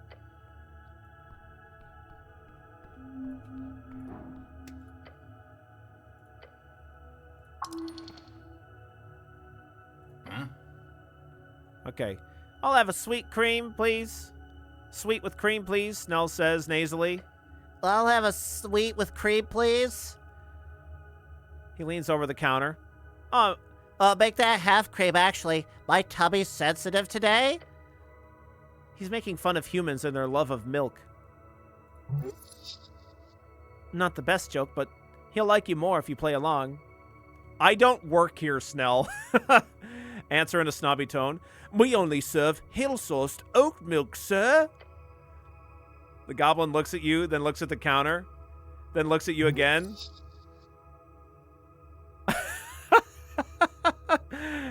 That's called a double take. Good job. Look at his face. Pure shock. Good one, cleric.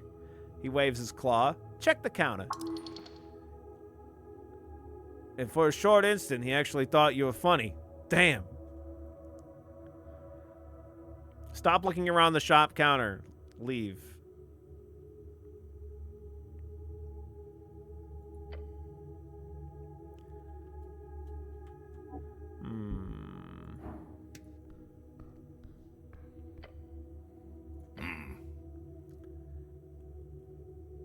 Damn, it's like a clump, he says. He coughs a little.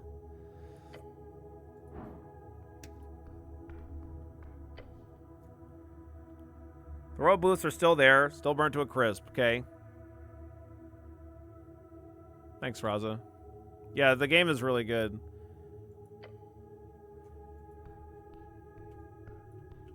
Took clumps, you say? Can I show some of this stuff with to Snell? Like I've already done this. Okay. But I'm doing it for the first time with Snell, so I'm trying to get Snell's input on this stuff. You like reading, Snell? Sure, but not this garbage. You're right. Hard to read when it's burnt like this. No, not... He shakes his head. Copazines. It's just a bunch of lies and tall tales. It might be fun if you want to raise your blood pressure. You don't know what you're talking about. I agree. I hate journalism. Thank you for expressing your opinion. Let us now return to work.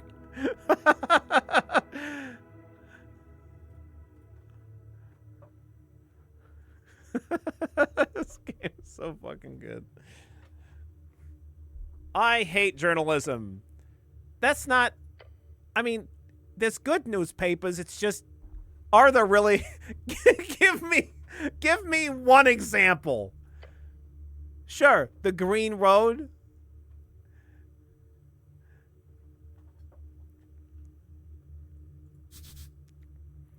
Give me 10 more examples. The Green Road. The Green Road, a niche paper focused on its support of the agricultural party. The only major Novikian paper printed outside the city. It's recently shifted to support the Asgulls. Give me 10 more examples. No. That's fine. Thank you for indulging me. You're welcome. I'd blame the election for a lack of more good journalism, but it really wasn't that much better before.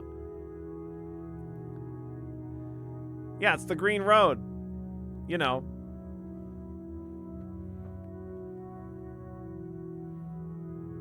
Is that like when you cropped us? No! No, Howley! It's not!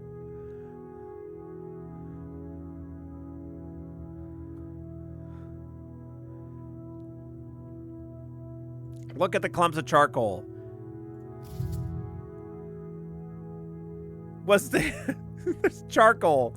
Was there wood here? I think it might be onto something, intelligence. I wonder if I could repeat that bit. Sure, but not this garbage. You're right. Hard to read when it's burnt like this. No, not... Compazines. It's just a bunch of lies and tall tales. I agree. I hate journalism. That's not... I mean, there's good newspapers. It's just... Are there really? Are there really? Sure, but I get your point. Okay. Okay, the other one I think ended up being more funny. Okay, I should look at something else. Fine.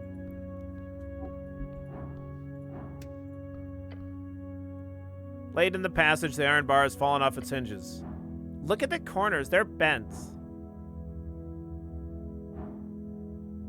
We're like never gonna get this.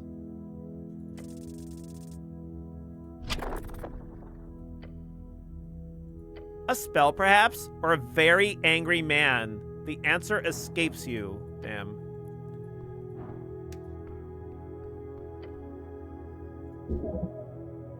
The actual picture was obviously burnt away in the blast. It's iron. It remains. What sort of painting do you think it was, Snell? Glad I could come in for a good time and drop a joke. Yeah, perfect timing, Ollie.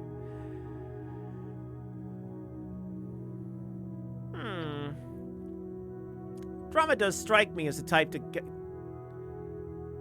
of guy to hang a giant picture of himself. What do you think? Self-portrait sounds about right. These bird folk only care about themselves. Maybe his wife and kids? I bet it was a painting of a door. What? A door, like to trick people? Oh. Trick people? A very realistic door? Yeah, like the Roadrunner stuff, Snell. They'd walk into the wall, they'd go, hey, I can't grab the handle. Well, I can't grab the handle. I'm just a stupid human. Oh, I spilled my milk. You know, like things that humans say.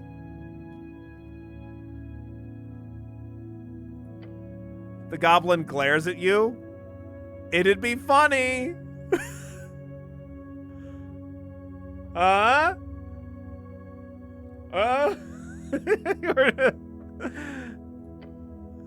Sure, funny. Is our character a human? Yes? Yes. I believe that it's said that we're human, but I mean, we've never had our helmet off, so I guess I don't actually know for sure what the answer to that question is.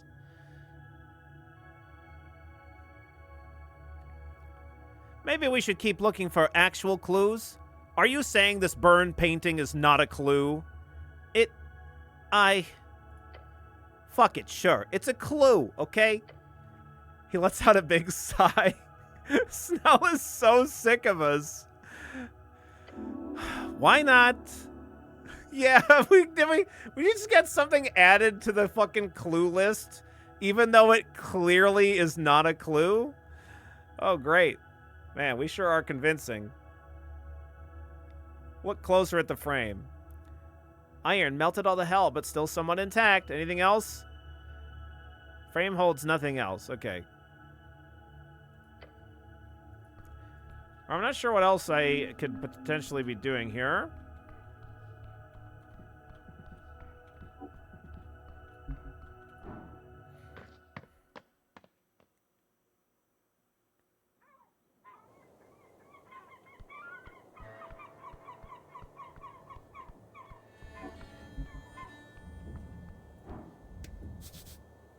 Active machinery inside. Okay. Hey, it's the lobster. Hey.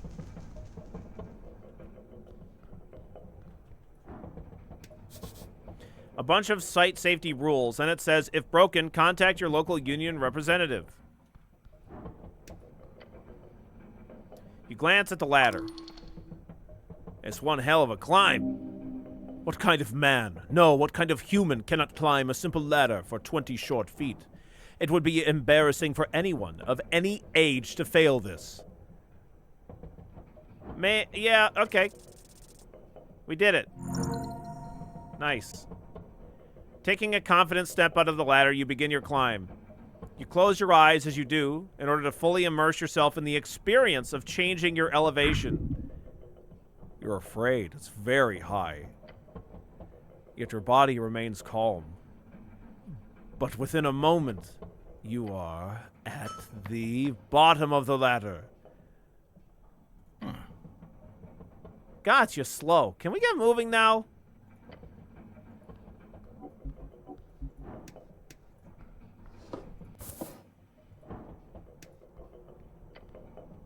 A wooden door blocks your path. Feel the handle. Oh, yeah, locked tight.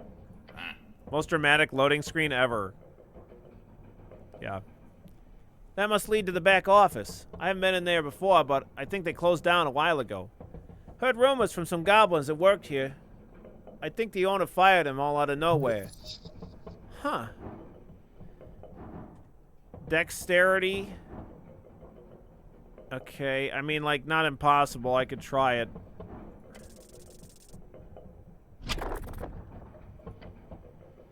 You fumble with the lock. Your tool's slipping. Almost. Nope, it won't budge. Your hands are too clumsy for this delicate work. Try again to find another way. No, well, I think if we rest, we'll be able to do that. If they close down, why is the mill still spinning? Yeah, that's actually concerning now that I think about it. I'll ask around later. Nothing to worry about now, though. Cardamom treats. Wow.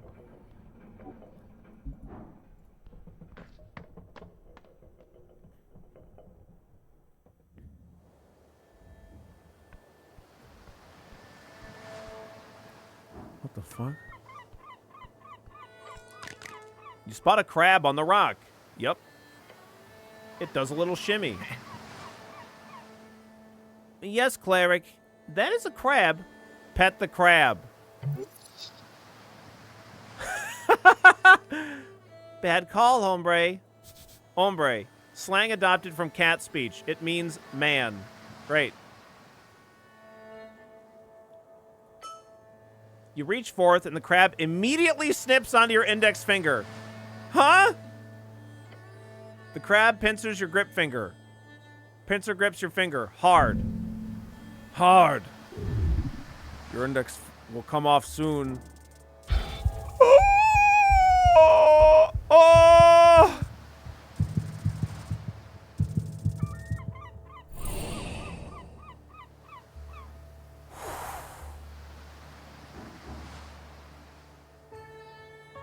Please let go, Mr. Crab. Snell, call for help! I'm being assaulted! Huh? What? Sorry, I was looking at the river. It's very pretty this time of year. It's not. He's just trying to ignore you. This is an emergency! I'm dying! Pointed the crab with the other hand. Do not make light of this situation, Snell. I'm dead serious. I am dying, Snell. Crab. Yeah, I see it. Guess I can help. Maybe. He looks tired. Strength DC 8. Get out of the vice grip.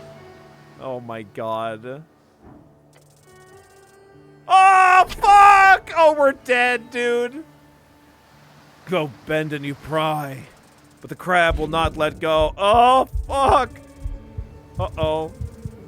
Okay. Oh, fuck. Oh, we just barely made it. We have no fucking health. Ugh. The blood is not flowing. Slowly you will die. Please let go, Mr. Crab. It says... ... And it does not let go. Pretty please, Mr. Crab. Ah! Okay. You use your free hand to pry the pincers off your finger. When your index is released, you immediately feel the blood begin to flow once more. Freedom.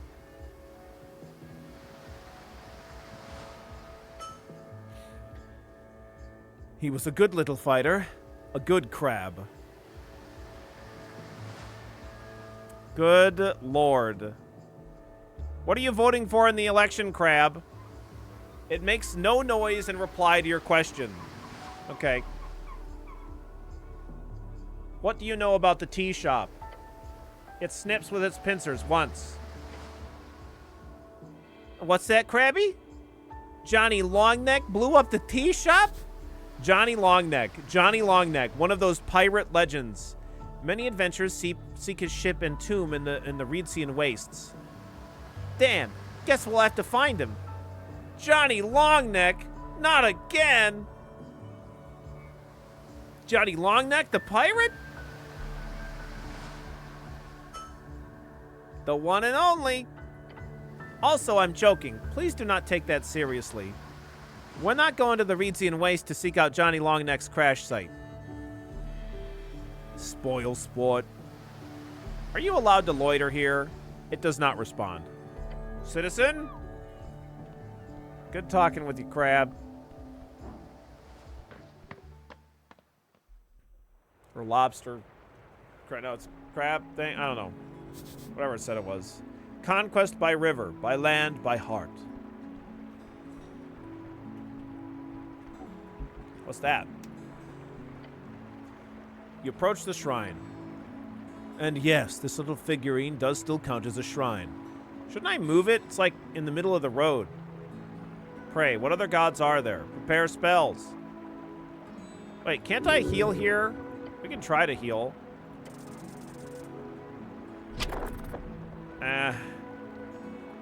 We're probably going to heal a bit. Yeah. We have 5 of 6 HP, but we're minus 6 health.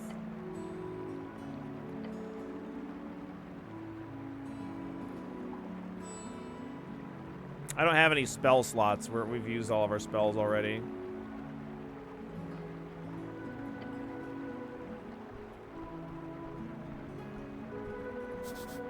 The never sleeping docks of Waterlane, right below here.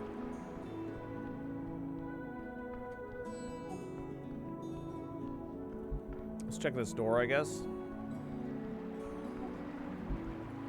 Oh no, never mind. Guess we can't go there.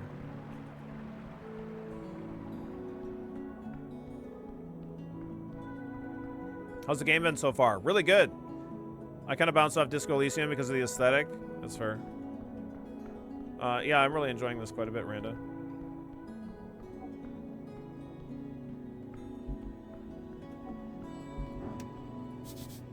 Door looks promising. Oh, okay. You stand before a damp door on a cramped corner house. The wood is dark, swollen with the perpetual moist of Waterlane. A layer of river mud and algae. Huh?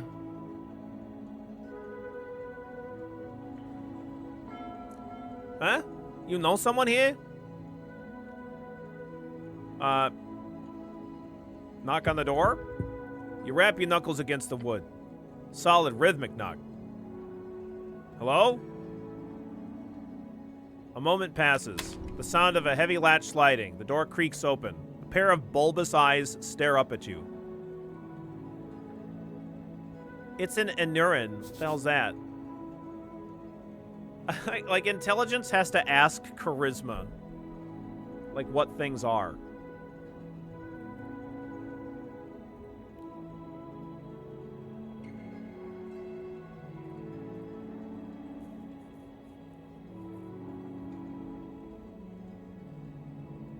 Inara, a fancy name for frog folk and toad folk. You've heard they don't like those terms for some reason. Dressed in a tiny velvet smoking jacket. Quite distinguished despite the lack of pants. Kissed to kissed? What is it? I'm busy. Très occupé. Just passing by. Wanted to introduce myself. I have some questions. I wanted to introduce myself. Mon Dieu, why? Wait. He squints at your uniform. Are you a, how you say, le clergy? Frogman speaks French, of course. Yes. It's a good thing I speak such great French. That doesn't sound like Earth's tongue. I am the cleric, yes? More of a wizard, really, but sure. I like to see myself as a dashing rogue, personally. I am the cleric. Ah, bon. The cleric in you stirs with quiet confidence. Gain 30 experience. So every time you choose, you're like consistent with your choice, you get bonus experience.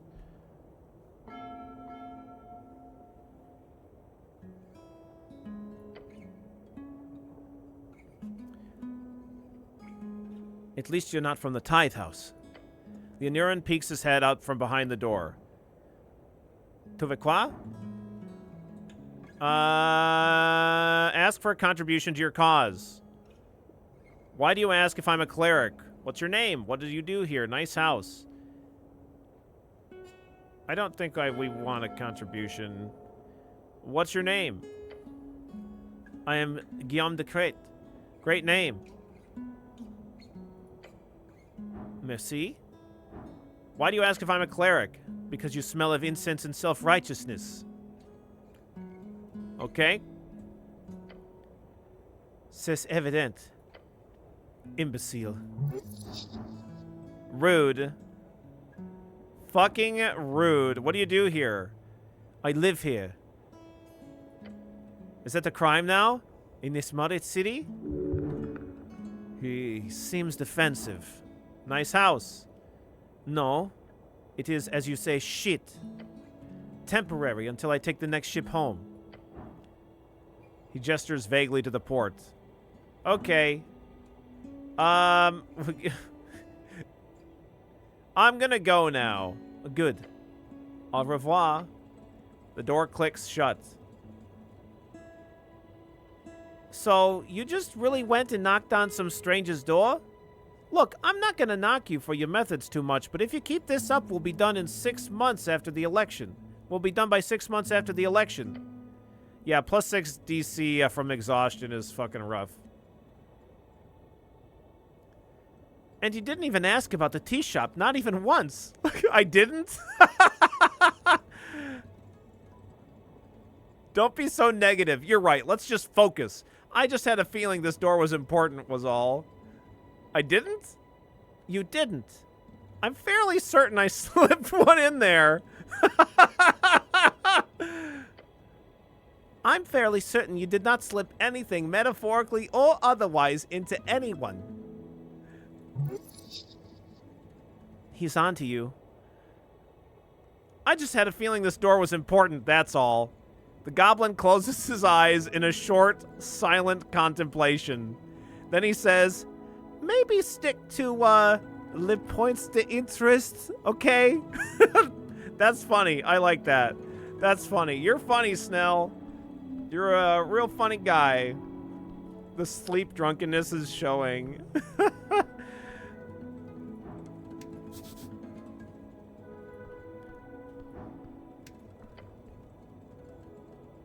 Trash bin. Reforest weave. Meliteg weave. The trash inside this bin speaks to you. Don't fall for it. This is some type of scam, surely, getting you to root around in the trash. The voice is a primal spirit. Open it. Look to Snell. Mm-hmm. He gives you a nonchalant half shrug. It's Waterlane. There's always something going on here. Open the trash can.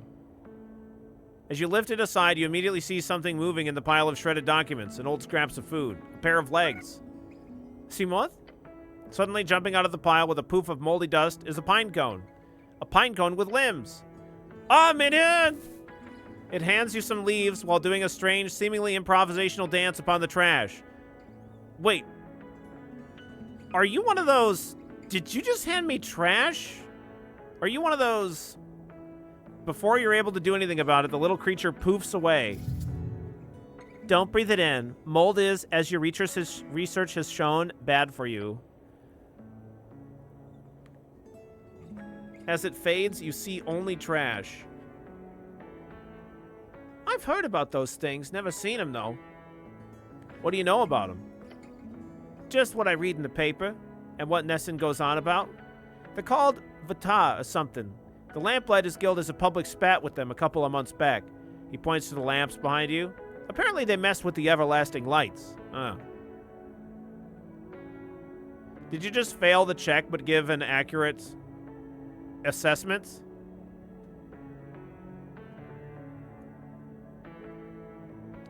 Well, I mean, don't breathe it in mold as your research has shown bad for you is like...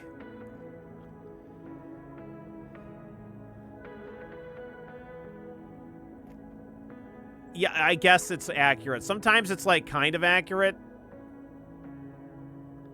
Are you so stupid that your int checks have boomerang back around to useful? No, sometimes they have relatively useful stuff, but... Yeah, it's just, it's an unhelpful, but... It's supposed to be you understanding what the thing was, and then you failed. Right, yeah.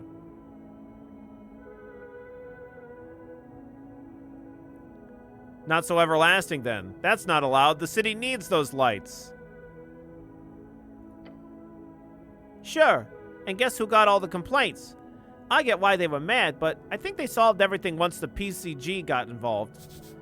The Pest Control Guild. Got it. And, they're supposed to be all over the garden, too. Not that I've ever seen one. Anyhow, they clearly seem to like you. Let's keep it like that. All right.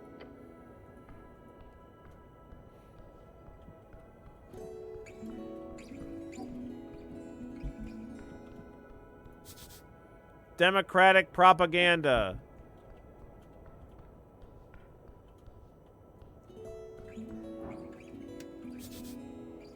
Upper W view, lower W docks. Torna, the first of the river guilds, stares down to the bustling docks.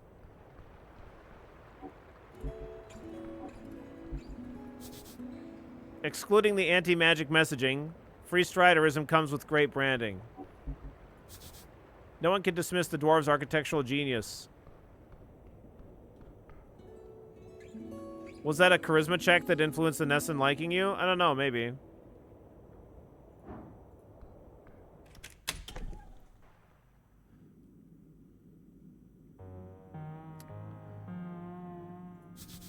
Children's drawings on the wall. A scholarly commendation of the... I'm sorry, the text disappeared too quick. I don't know what that was.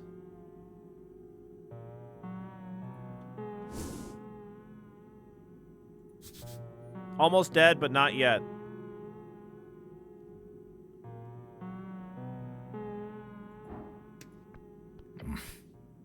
You approach your companion. Nice place. A bit small for my taste, but yeah, I believe you.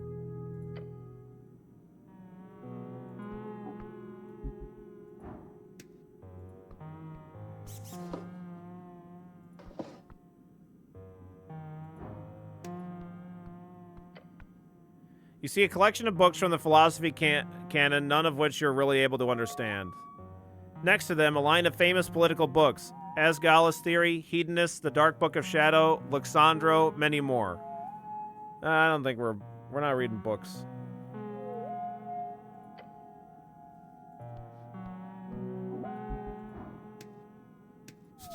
A magical quill and paper.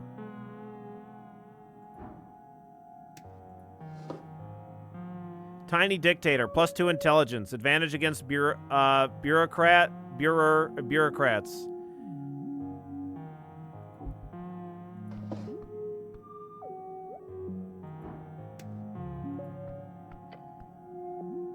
You take a step into the cramped office. The cramped office, standing in front of the sleeping halfling. Isn't that a gnome? Is that a gnome? What's the difference? Kick the lounge chair. Good forenoon, citizen. Hello? I'll leave him alone for now. What's the difference between a halfling and a gnome? Aesthetics only. They assure you that there is a distinct biological and esoteric difference, but you know it's all hogwash. They're short, they're stout, and they're the same. Intelligence, that's racist.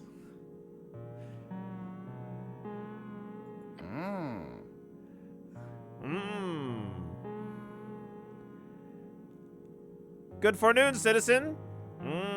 Oh, he mutters and widens his bushy eyes. His confused gaze focuses on you. They're the same picture. Life is pain. What? Terrible, terrible pain. Oh. He mutters and rubs his face. It's like Nigel Thornberry a little bit.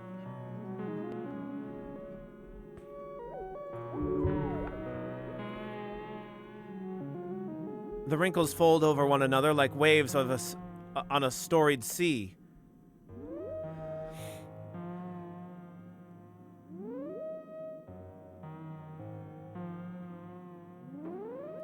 Bah, you!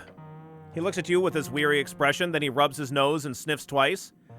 Are you here for the invoice? A quick glance to Snell. His words come out in a typical Fordnip accent. What? The invoice? I don't have any invoice. Not for you, at least. Lean over to Snell. Should I have an invoice?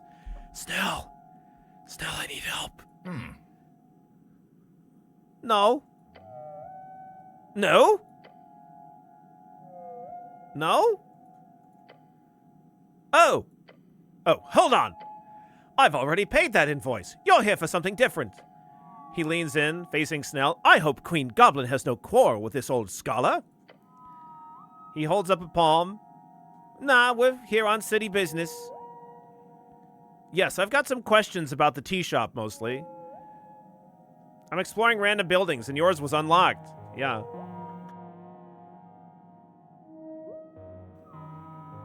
I mean, yeah. That's not... So, you're a trespasser of benevolent intent? I guess that's not too far off. Curiosity is absolutely vital for keeping the old brain in motion, so I commend you, cleric. And you as well, my goblin friend. He looks around, grunting. Can I get either of you some fucking water, or... What? He wields swear words like a coastal wind. Like coastal winds. You like this guy. He's like a rabid dog without the biting so far. This halfling is wild in a fun way. No, thank you, your companion replies very quickly. You're Scholar of Appledent, right? Me? Yes! I am Snur Appledent, he says, and bows his head in the chair. Scholar of Fordnip University in dedicated service to the progress of Ace. Ace? Alignment Intent Studies. Primarily, my expertise lands on the topic of alignment and its many historical and contemporary applications. Some bullshit, I'll tell you. These days, I mostly deal with other forms of study. Specifically, I run the office here on the experimental technique of psychoanalysis. What kind of magic is that? No magic at all. Although there have been some detect thoughts involved at some points in the development. It is a form of mind healing, as they call it. I'll be one to call it support instead. It is essentially the idea that the mental present is shaped by the mental past, and that through dialogue or unreleased unconscious ghosts can be vanquished. An exorcism? So it's like talking about feelings? Can't you just cast a healing spell? If only! The mind is sadly a bit more complicated than that, to the point where even the great arcanist could not make a proper mind-healing spell, so this technique makes up for it. A reed-stained friend of mine once told me this joke, and I apologize if it's too vulgar for your taste, but... He sputters out the words through little chortles. Listen to the vulgar joke. Right. A cleric, an arcanist, and a rogue delve into the lair of a succubus. The fiend defeats all three men, throwing each of them in their dungeon. But she grows too fancy for them. But she grows to fancy them, so she offers them a choice. For each man who can successfully satisfy her, she will let the man go. Otherwise, he speaks with little fits of laughter in between. She ends them, so to say. You actually haven't heard this one. A succubus? Such a fiend would never offer such terms to mortal men. What a rambunctious tale. Do go on. Not along. Okay, I regret this. I'll skip the joke, please. Oh, what a rambunctious tale. Do go on. So the three adventurers debate in which order to go. Eventually, the rogue and arcanist decide the cleric should go first, as he is the virgin and will be least likely to increase her standards. Your goblin companion rubs his eyes as he listens to the joke. The cleric, being divine and so on, prays to his god, and he goes into the fiend's bedchambers. He comes out 10 minutes later, completely unharmed, and gives a thumbs up to his two friends, who, of course, both feel a great sense of relief. The arcanist goes in next, confident and arrogant. If the cleric could do it, the fiend must be easy. Within minutes, his bones roll out of the bedchamber entrance, the man having been incinerated by hellish flames. The rogue is horrified, but realizes, obviously, the arcanist overestimated his abilities, so he carefully enters the bedchamber, ready to put every ounce of effort into it. Less than a minute later, screams erupt from the bedchamber, and the rogue's lifeless corpse falls out of the entrance. The cleric prays for the souls of his comrades and gathers their remains for the burial. The succubus steps out, smoking a cigarette. She tells the cleric, "My, your friends were truly terrible. They were just fumbling about down there. At least you managed to touch it a little." To which the cleric responds, "You are truly an awful creature, and I will pray for your presence to be exorcised from this plane of existence every day until the day I die." Then, before he walks away, the cleric also adds, "Oh, but I did heal that horrible wound you had between your legs. Hopefully that makes you less evil in the future." The goblin lets out a slight gust of wind through his nose. Laugh hard, I get it. I don't get it. Funny, not funny.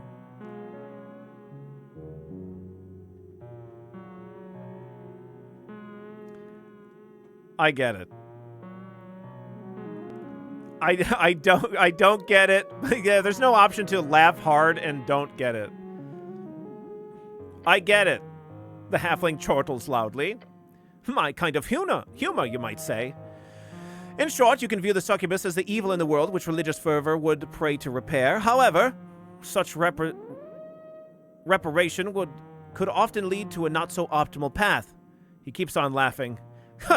Or most simply, you could say it's a basic allegory for alignment itself. The cleric was meant well for all intents, but his actions cost the lives of both of his comrades. Is that evil, or is it good? And so on.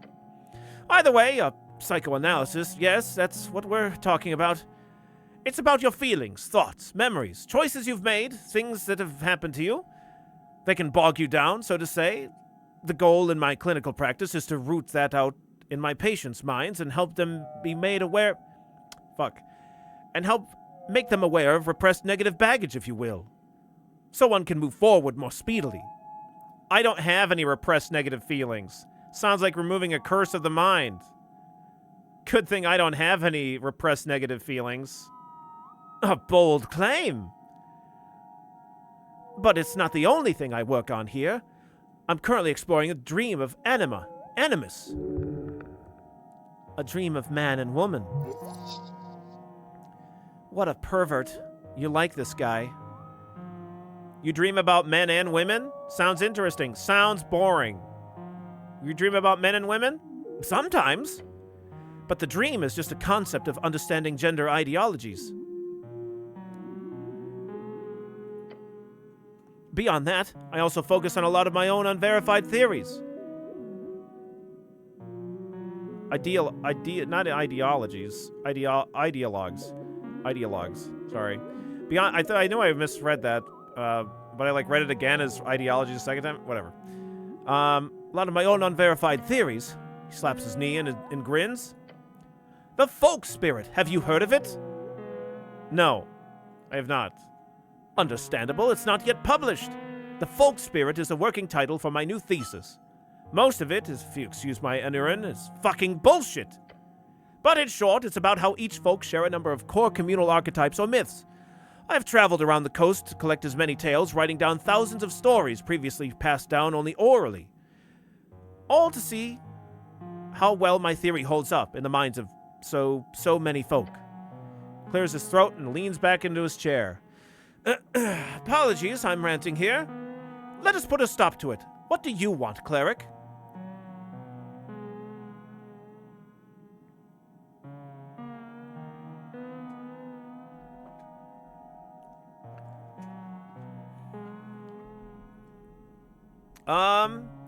Can you give me some mind healing? I want to inquire more about this folk spirit. You're an expert in alignment, huh?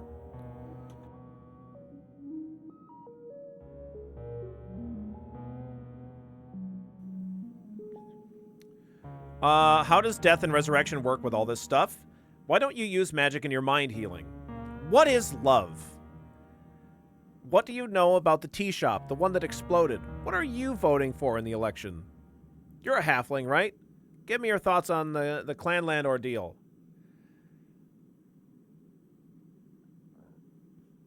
Yeah, I could, I mean, like, I didn't even read the books. I'd imagine that all those books up there, if you read all of those, you could be here forever. I mean, we're probably going to be here for a couple hours, too, to be honest.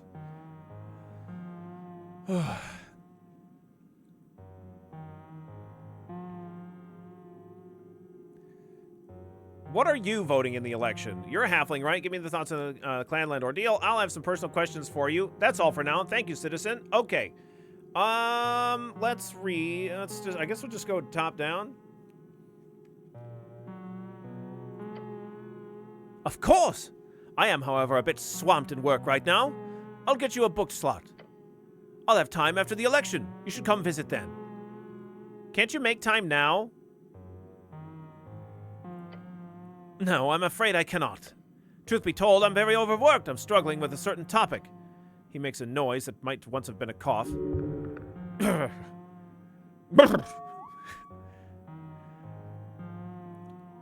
The old man is frustrated. He's trying to avoid even thinking about it.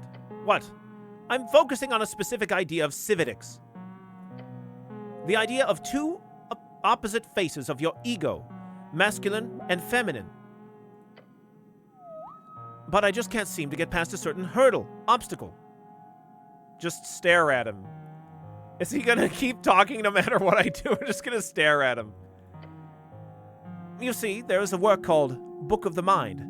It is, in my opinion, Civetics' masterpiece, in the figurative sense.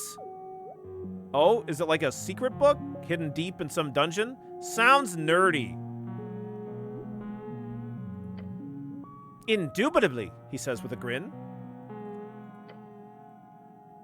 There's a rare edition of this book which contains a rumor so-called final foreword from Civetics himself. In this foreword, he apparently reveals a revelation about his categorization of the psyche, specifically on the topic of gender. Truly eldritch knowledge. Might be nothing, but it would be highly interesting to get my grubby hands on it. He leans in and whispers, and more importantly, it would bring me great pleasure to know how much Civetics would be spitting in whatever Thasian mass grave he's buried in if he knew a halfling like myself was pioneering in his footsteps. He wasn't a fan? Understandable. You guys are pretty weird. You want to develop his ideas further? He wasn't a fan of you? Like most humans of his era, he was very, let's say, humanity first. Snurr leans back in his chair. His final 6th edition of the book, it was only printed in 10 copies. The publisher then hiked the price up in order to sell it to collectors. Those collectors have then spent the last 3 decades using those copies as a form of investment, making sure to keep the content of that forward tightly guarded secret. Reading such trite? Terrible. Good. Reading is such trite for suckers?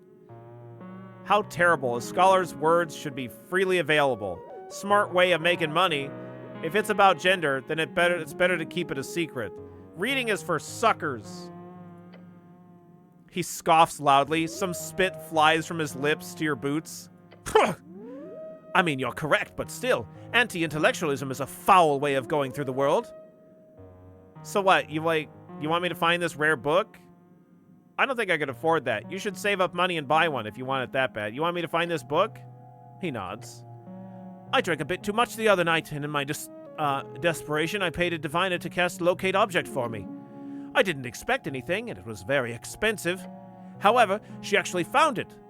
A copy of the 6th edition of the Book of the Mind is here, very close to Waterlane View. And she even told me the exact direction. He points to the floor, about 40 meters straight down. Meters? It's in the city below? And you trust this diviner. What's the name of the diviner? This sounds like a quest. This sounds like a quest!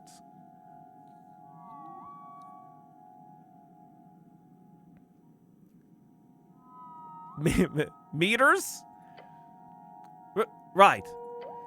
That is something like 100 feet, 150, maybe. Sorry, the diviner was a free strider. You know how they're like in the reeds. Silly decimal people.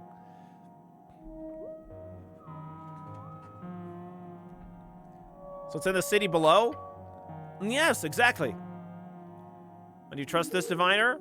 Well, trust might be a bit of a strong word. But she was connected to the Free Striders, and while they are ruthless capitalists, they would not keep a scam artist around. Or if they did, it would be very funny, of course. What was the name of this diviner? Lisa, I believe. He sniffs. She used to have a hut on top of Free Strider building. It wandered away, I think. Wandered? He makes little walking motions with his fingers. Skadoodled, as they say. Skadoodled. That's very strange. She seemed kind. I hope she stops working for those fucking parasites. This sounds like a quest. Sure, why not?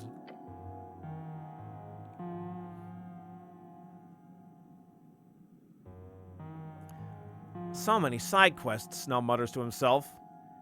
Delve into the dangerous tunnels below and get me that book. Don't get yourself killed, and in exchange, I will, well, what the fuck kind of reward do you want? You swear a lot. I want you to teach me how to be a man. I want you to heal my broken mind. I don't know. Do you have a magic item or something? You swear a lot.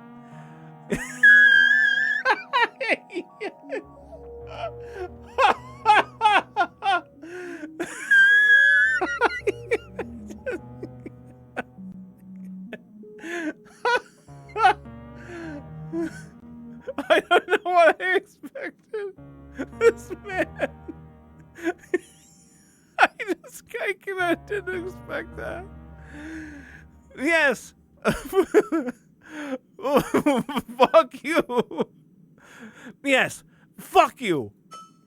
Life is pain. Get over it. I don't know. Do you have a magic item or something? He shrugs. I have books in droves. Oh, fuck. I have books in droves? You know what? He says. It snaps his fingers. The book itself. It's expensive and probably magical in some sense. Get me the book. Let me take a look at that forward, and you keep the book afterwards. That's still a quest, right? I don't even have to return to you in that case. I can just take the book and go. So you can't offer me something else too? That sounds wonderful. I love quests. I'm not an expert in what kind of weird shit is down there, but the city below is dangerous, so don't wander blindly. Good luck, cleric. I want to inquire about this folk spirit. Imagine, if you will, the origin of our stories. All stories? Yes, all of them. As sentient folk, we clearly have the base ability to come up with random ideas and turn them into emotionally resonant tales. Tales that explore the condition of life itself and make us feel many things. But an interesting thing happens if one were to study the core parts of these stories. That even if we look at stories crafted in entirely different bands, separate isolated tribes, or even worlds outside of Jor itself, there's overlap. Stay quiet. Humans who live in the remote mountains of Im have the same repeated tropes in their foundational myths as humans and reeds. Same for halflings. The Stormbloods of Kargamesh have the same variations of my people in Fordnip, despite being separated in esoteric evolution by at least 10 millennia. It's as if every folk is haunted by a spirit, like an unconscious collective dream of concepts and ideas that follow us. Even when those separate folk originate from entirely different worlds, could you imagine? Two folk arrive through two separate gates of Jor? They're alien to one another, culturally, spiritually, biologically, yet they share those core myths? That is what I am studying. Don't let him rant anymore, please. That's very interesting. I'm not sure I understand. I have no idea what you're talking about. He lets out a hearty laugh. Understandable, but most importantly, it's provable. How is it provable? Is there a folk spirit that's better than the others? What happened when two folk types merge? I think I understand now. How is it provable? Reproducibly. Analysis. Cultures and folk who had no contact with one another, even originating from different worlds, both have the same core myths. Narrative traits, archetypes, repeated tropes. It's the same method used when uncovering ancient dead languages, using common denominators to narrow down similarities and differences. He adjusts his mustache. Now, there hasn't been that much reproducibility yet from my peers. I'm still working on getting other scholars in on the topic. Is there a folk spirit that's better than the others? Better means nothing. There's too much weight to put onto making one greater in some perspective than others, and it's just a ridiculous game of dick swinging.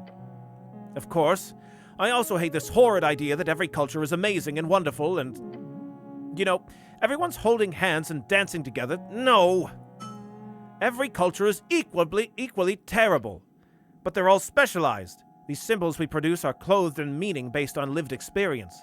A human living in the frozen tundra will derive and require much different practical uses of those core myths than a man living in the harsh deserts. Yet each type of folk has its own fundamental trait that these symbols represent.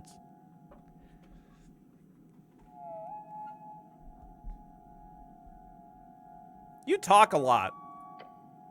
I know. Just tell me to shut up when you get tired.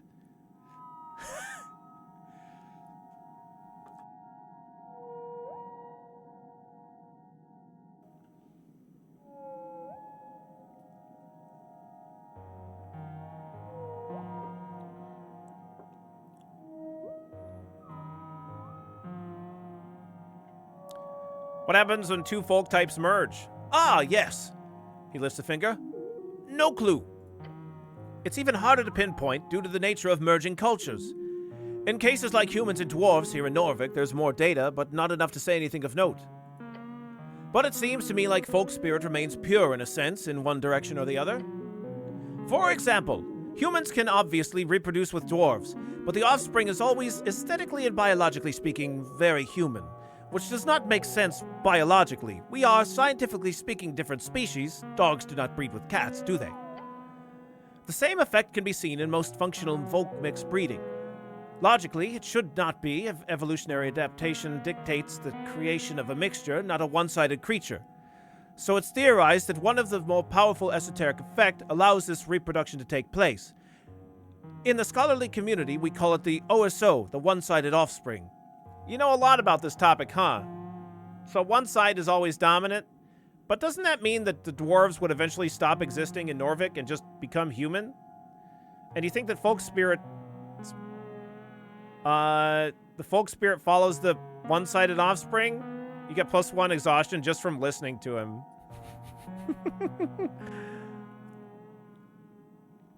I feel like almost every thing that...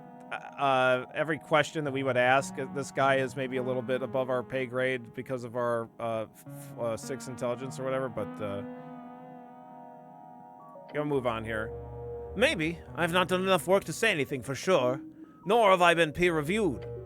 Nor am I a very sane or stable individual. He grins. I think I understand now. The goblin crosses his arms, ready to hear your comments. The halfling scholar leans back in his armchair. I think you're crazy. I think you've got something cool cooking here. I think your theory needs a lot of work. I think your rant about breeding was very conspiratorial. I don't have any strong opinions. Now that sounds like our character. Interesting. Why is that? I'm just not a very opinionated guy, okay? I didn't really listen. Sorry. I'm apolitical. There we go. Yes. Okay. I'm apolitical. Okay, a bit boring, but still. You keep aligning yourself as apolitical. Gain 20 experience. He sniffs. Thank you for listening to my rant, cleric. You as well, my goblin friend. You're welcome?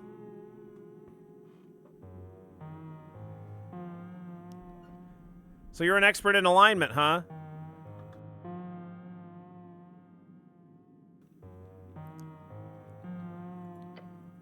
Somewhat. I wrote my masterpiece on the subject. That should account for somewhat of an understanding of the subject, but not enough. Never enough. Can you change your alignment? What is good, evil, chaotic, lawful? What does any of this mean? Who decides what any of this means? Does alignment matter? Why isn't it illegal to be evil?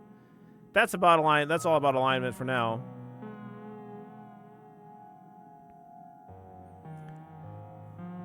Can you change your alignment? Of course. Any creature's capable of leaning on the axis, depending on their day-to-day actions. Oh, just like that?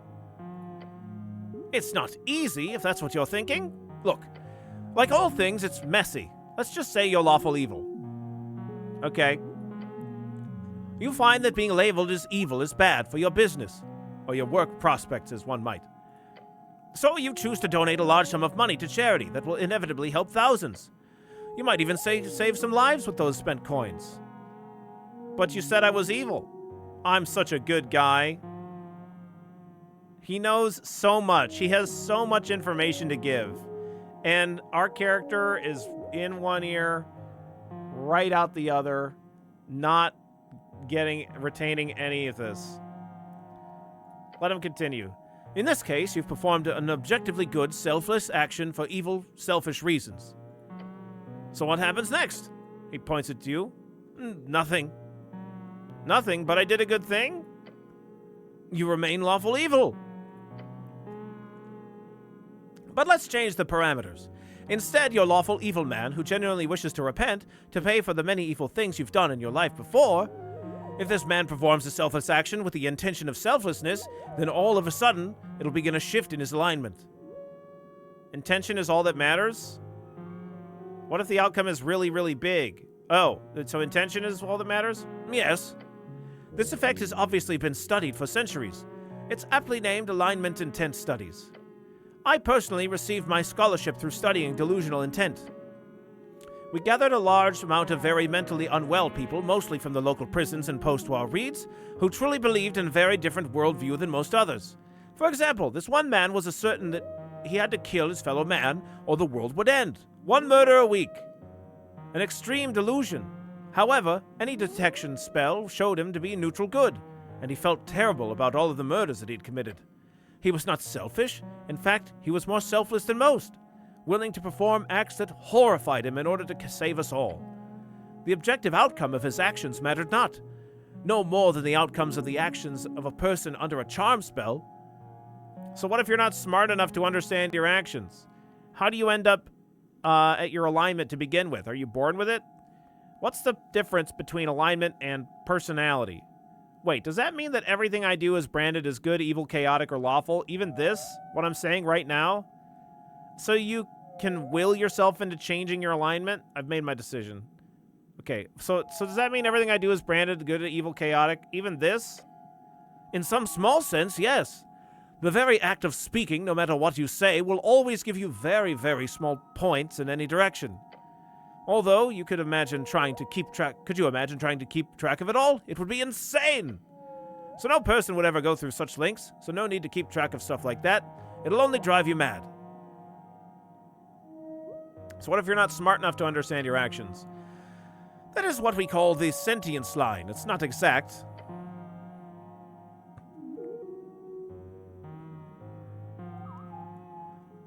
Animals, for example, are true neutral by default, and that is not... Any that is not a pure beast, but rather affected by esoteric forces on some level. That's the theory, at least. But imagine a man who loses enough of his mental faculties to be considered a beast, no longer living in a world of good or evil.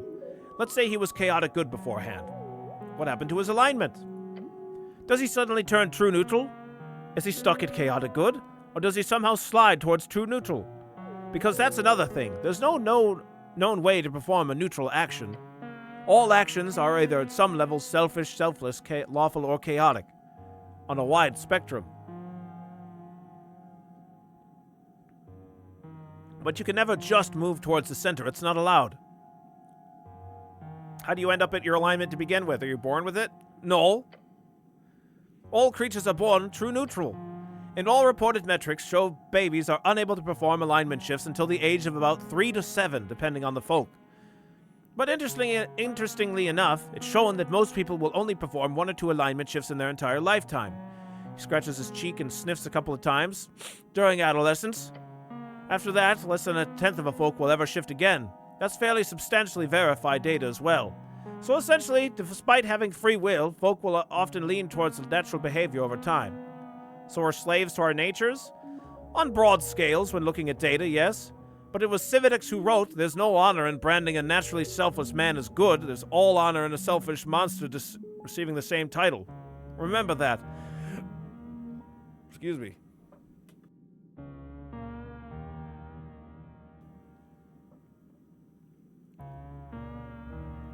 What's the difference between alignment and personality? Not too much correlation on paper.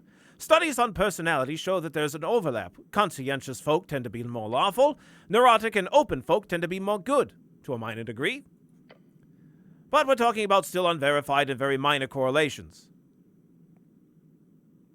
Pretty sure this is just a meta discussion of TTRPG alignments. Yes.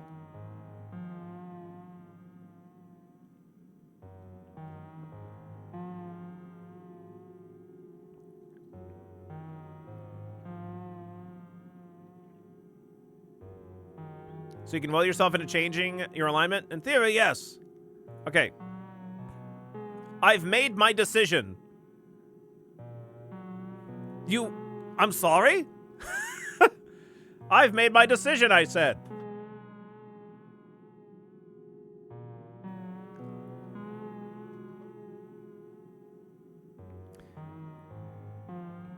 I want to be lawful good, neutral good, chaotic good.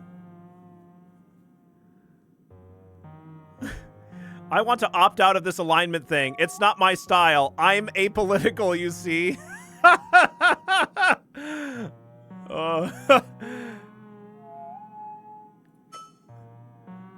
That's that's not how it works, cleric.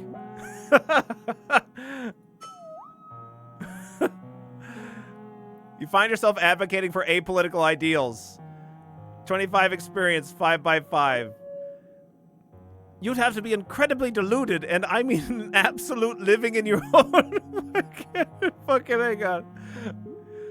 You'd have to be incredibly deluded, and I mean an absolute living in your own world, mentally unstable, in order to simply decide what your alignment were and actually get an outcome from it.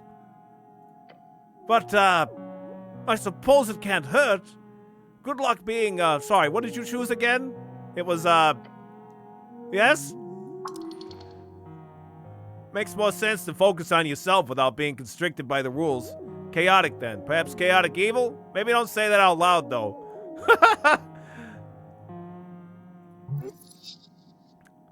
You're not gonna like it, but the goal is to end up on the top, right? Win every conversation?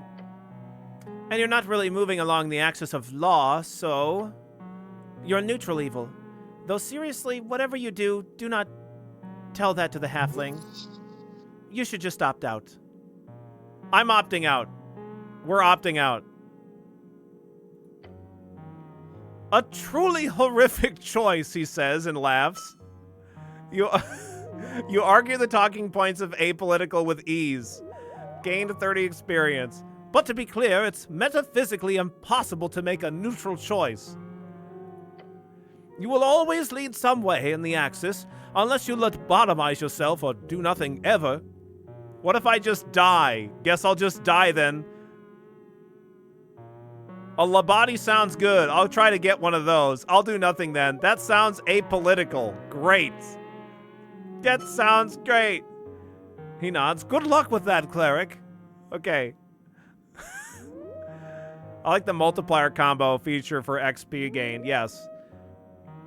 Yeah, you get rewarded for sticking to your guns, essentially. What if I put no points into intelligence? Well, that's what I did.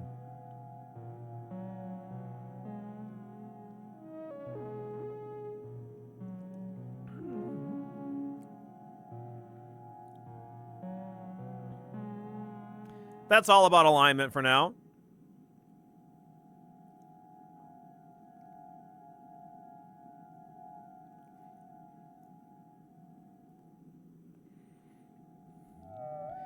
All of your actions would be neutral. Well, you have to have, by default, some points in intelligence in order to be a functioning character.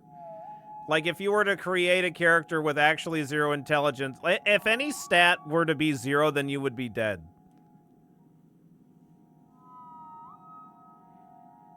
In D&D.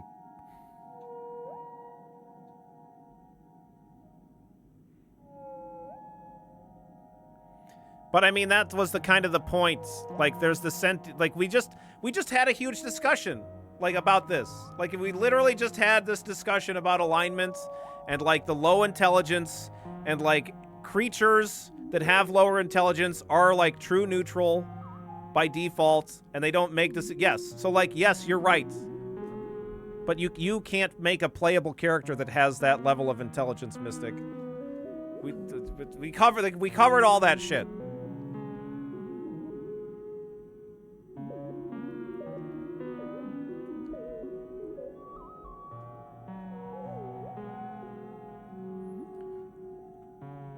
I know he said that you could lobotomize yourself. Yes. Okay, sure. We could do that. I didn't offer that as the thing that I actually wanted to do, though. Okay, good. He wipes some sweat off of his brow. How does death and resurrection work with all this stuff? What do you mean, exactly? Can death change your nature? Is there a soul? Can one spontaneously resurrect themselves? I've got some other questions. Can death change your nature? A frown spreads across his face. Necromancers in old arcane era traditions did much study on the topic. And yes, death and subsequent resurrection can function as a reset for the mind in a way, but arguably no less than any other severe trauma. The data's hard to trust, however, so I will not say it for sure. There's much to study on the topic, and I'm no expert.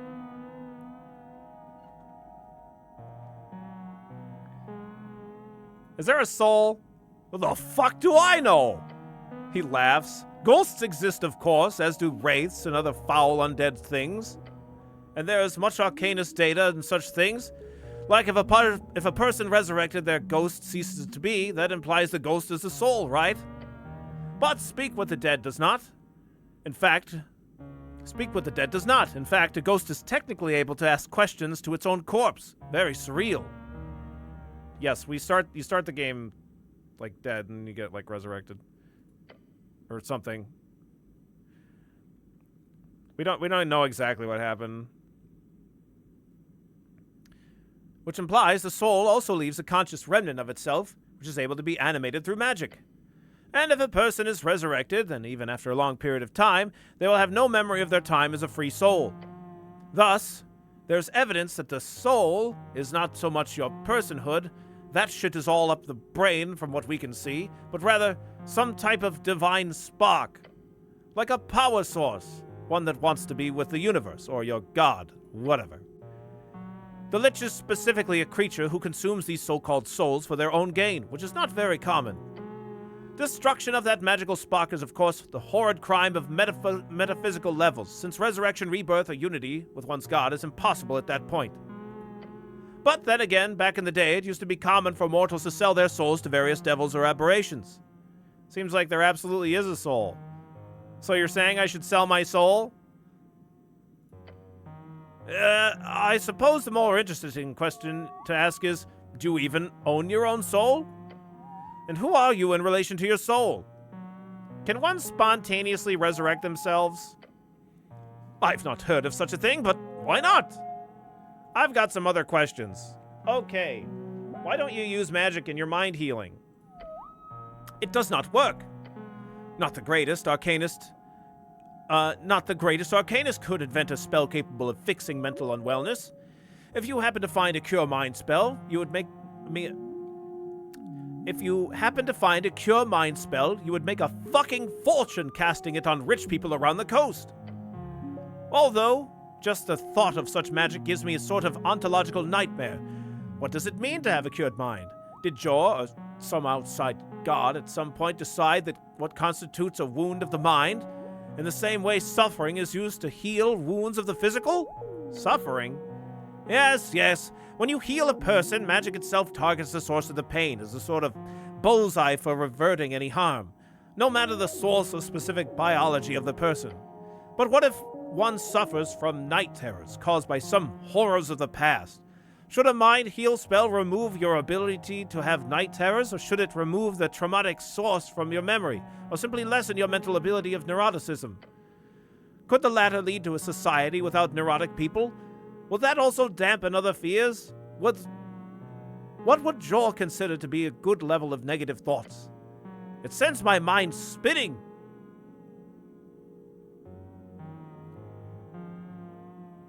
No negativity should be allowed. Everyone should just be happy.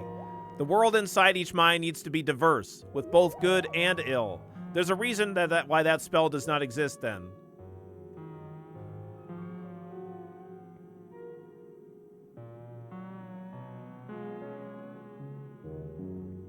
Do you think the helmet causes a weird reverb when the cleric man talks?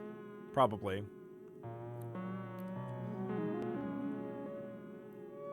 Everyone should just be happy.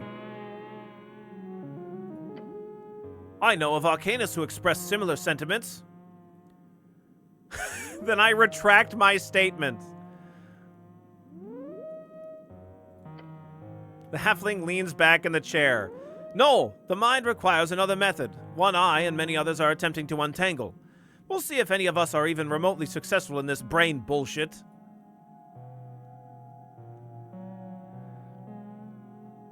With the cleric's intelligence, that reverb is his inner voice, yeah. What is love? Love? He lets out a frustrated groan. Pure calamity. Deadly and destructive. Its nature is just perverted and foul, because it is a complete surrender without idealization. To love is to accept, without proof or demands or conditions, this complete surrender to another. Ridiculously risky. This guy's more fucked up than you are. Do you know a lot about love? Sure I do. My wife would certainly attest to it, despite my horrid nature. And the familial love is close to my heart as well. My 2 boys are my most prized works. You have a wife and kids? I wish I had wife and kids. God's bless you. Must be tiresome to have wife and kids. You have a wife and kids? Yes, but nothing we need to talk about. Private life is private, and so on, he says with a laugh. Catch you later, Rev. This scholar's got one hell of a messed up family, then. Don't push it. He won't talk, nor is it interesting. So I shouldn't love? He shrugs. If you can, yes. If, of course, you should not take such a risky bet. Then he takes a breath, calming himself down for the punchline. Love is a completely unpredictable and dangerous encounter, and I've yet to meet a sentient folk which is not afflicted by it, and interestingly enough, I see no difference. It is universal. Elf love, halfling love, devil love. Why is elf lit up? Elf. Scary primal overlords of the forest, rare in Norvik, but they've got their hidden roots all over Asken. True love is always irrational. It's finding the perfect inside of the imperfect and falling entirely into it, swallowed by it. Some folk might act out in different ways, depending on their communal nature or biological urges. But if you're not one of the few who do not need it, good, be happy. Or rather, if you're one of the few who do not need it, good, be happy. If you're not, then good luck, and may the gods bless your soul.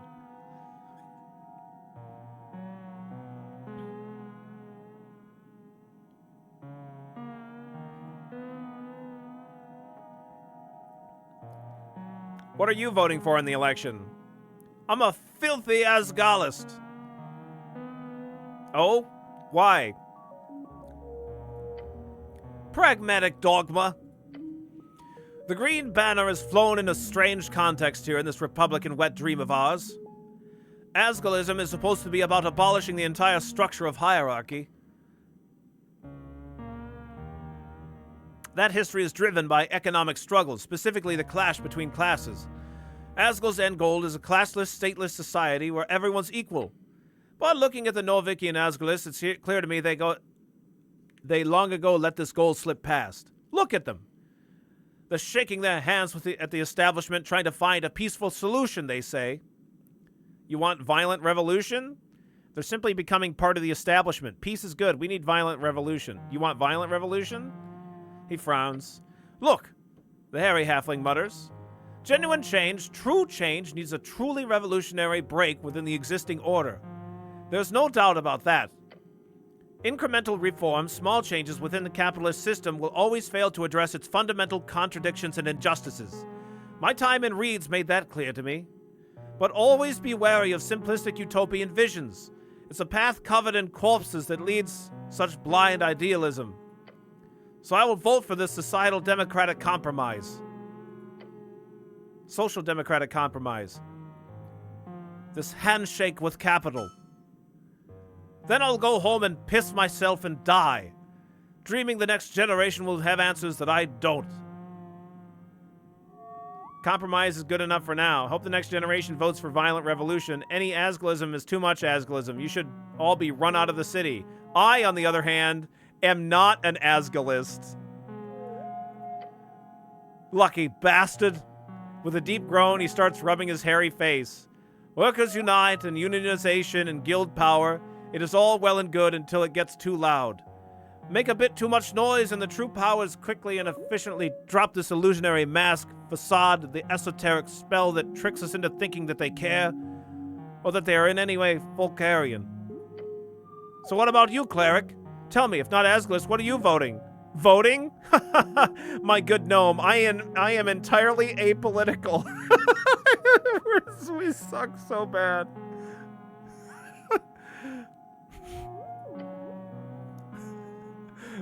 Ah, I see. You're an agent of complete narcissism.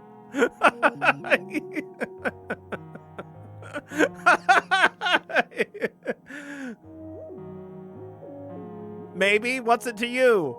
I don't know that word. Your comment doesn't even faze me. I don't know what that word means and it hurts. I love how completely insane you can be. Yeah. I am unfazed. How did he know? Oh my god, his entire conversation and all his dialogue options are so good. Yes, wonderful. I don't even know that word. Your comment doesn't even faze me. That's okay. Also, you called me a gnome, so I'm going to try to insult you.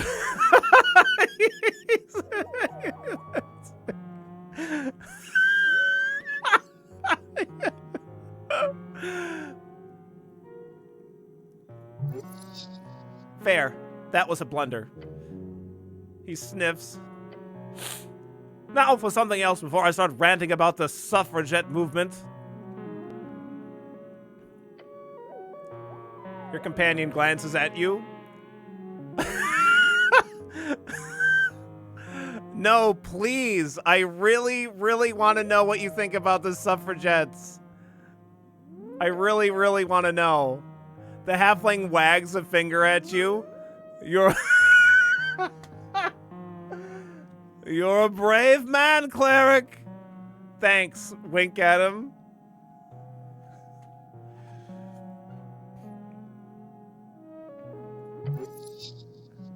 Stop doing that. He can't even see it. We're wearing a helmet.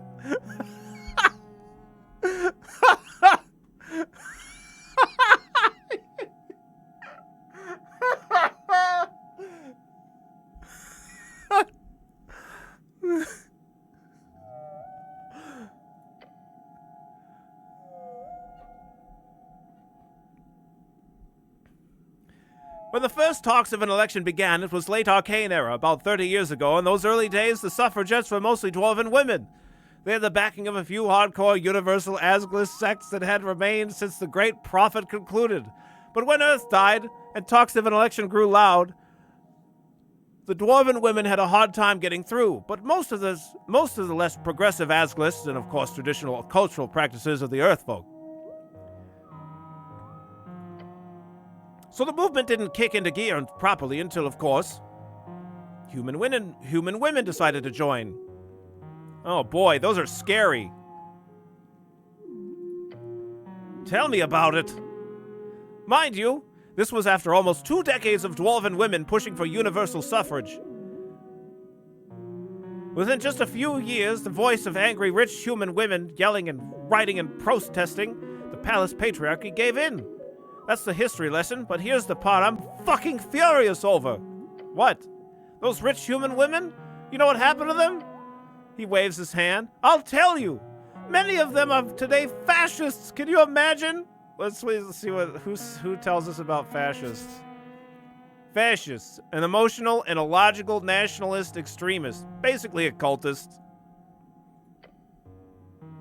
They run an incredible campaign in order to get the right to vote, to break their chains of oppression, to piss off the tyrannical men, smash the patriarchy, and so on, all to throw their lot in with that very same traditionalist ideology. An ideology that clearly wants to, of course, also just not have any voting going on at all, but specifically not allow women to vote. Why does dexterity know that? Because intelligence can't. That's ridiculous. Why would they do that? Maybe they realize the errors of their ways. Shrug. I don't understand women. I love how completely oblivious he seems to be that we're such a blatant idiot. I think he's just happy to keep going. Why would they do that? I ask the same. A part of me thinks that it has to do with some type of opportunism. These are women whose time in the spotlight ended once they won the right to vote. Suddenly their entire platform of activism disappeared overnight. But even still, why nationalists? Perhaps there is some, if you don't mind me speculating wildly, some type of perverse psychosexual thing at play here.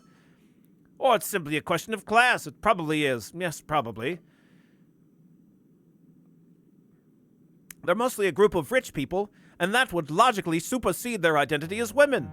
If the rich human position in society is threatened, they have more to lose as rich.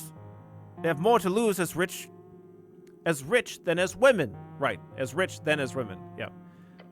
It's a complex topic, and I don't have the fucking time to think about it, even though I want to desperately figure it out. But that's just something I'm fascinated by, you know? The halfling rants about things he's trying to understand. He's able to capture an audience that way, clearly. This fucking yapper. This guy is a legend. Yes, truly.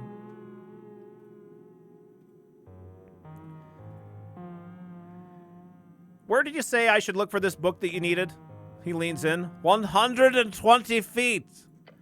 He then points to the floor, straight down in the city below. That's where the diviner saw it. How it got there, who knows? What do you know about the tea shop, the one that exploded? Oh, horrific. He gestures wildly towards the rocky wall. Shit started shaking. It was as if the red rock of Tolston itself was cracking. For half a second or so. So you were down here when it happened? Yes. I think I was asleep, but the sound awoke me. Did you go check it out? No. Someone told me later what it was like. I have work to do here. Do you hear anything about it? Rumors? You should not believe rumors, cleric. But yes, I did hear some nasty stuff. Some people seem to think the owner did it himself since he was missing. Some others think the city did it, since they printed a clear lie on the post. I've also heard people say the Asgulus are responsible, since it was their hideout. Or that the Freestriders did it for the same reason, blowing up Asgulus in opposition and so on. It's all bullshit, of course. Don't believe the rumors. This guy is the real boss. He's boss. He's got a lot of dialogue, that's for darn sure. What do you think happened? He shrugs violently. I've got some other questions.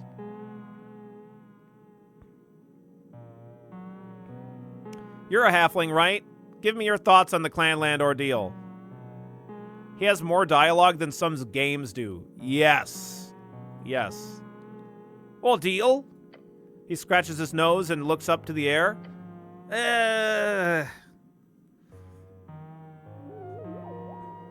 That bad, huh? He repeats. My homeland is a shell of broken people. The clans and my kin, especially those stuck under the occupation across the Golden Line, they're being systematically destroyed step by step as the Horde marches into the Ascani land. Isn't there peace right now? I read about that. The Golden Horde claimed that as part of Ascan. We don't know any of this shit. Peace in the most devious technical sense, yes. The Clanland's deal, this armistice, was seen by many as a practical solution, since the only two clans were left to be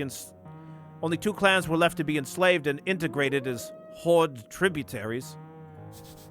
Clanlands, a term for the unified halfling state in the Western Ascan. The official name is the Fordnip Commonwealth, although many avoid this term to not annoy the envoys of the Golden Horde. Don't pick that one. There's no way your guy reads. Yeah, exactly, right? He slams his hand to the side of the chair. It's a band-aid. Celestials view the time in centuries, while we see the decades at best. Thus, they can take one piece at a time with generational acceptance in between. It's the most clean method of genocide, one of radiant ghosts and insidious toxic love. What'll happen to him? Did you live in the Clanlands? Isn't there resistance in the Fordnip? Why do they want the Clanlands so badly? Are the Celestials influential in Norvik? What'll happen to him? Tomorrow? Nothing. In a decade? Not much. Fordnip will still stand by the time I die, in 30 or 40 years, but by the end of this new era, my homeland will be surely eradicated. That's my estimation. Did you live in the Clanlands? When the Golden Line was drawn? Yes. It's not that interesting, but I was on the western side when it happened. There wasn't enough food to go around, so I pulled some strings to smuggle myself east. It's a whole story. Can't say much more. My clan, the Appledants, all lived in Tipberry, so it's not some big personal tragedy on my part. It's more of a focused destruction, a grander drama, a grander trauma, something generational. Even I was there to witness it. Even if I was there to witness it, I imagine you could feel something similar about the Coast War. It's actually extremely interesting. You could write a book on that. I have. Can't get it published, though. No one wants to deal with legal threats from the Horde. That's terrible.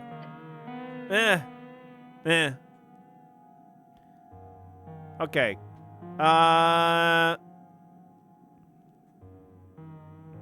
That's all I wanted to ask there. I have some personal questions for you. Nothing too interesting there, he says and sniffs. I see no reason why you would investigate an old halfling with nothing good to grant into the world. You seem interesting enough. Kind of you, but you're wrong. My work is the only thing that's interesting, I assure you. Fine, keep your secrets, old man.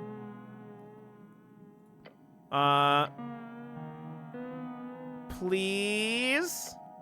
He waves his hand dismissively. Okay.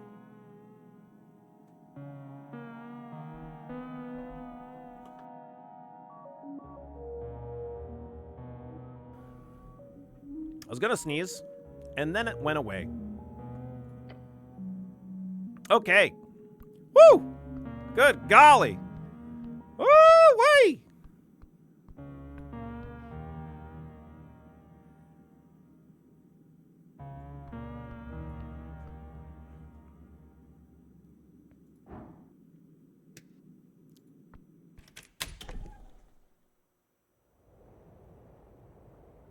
You still haven't slept. I don't even know how to sleep.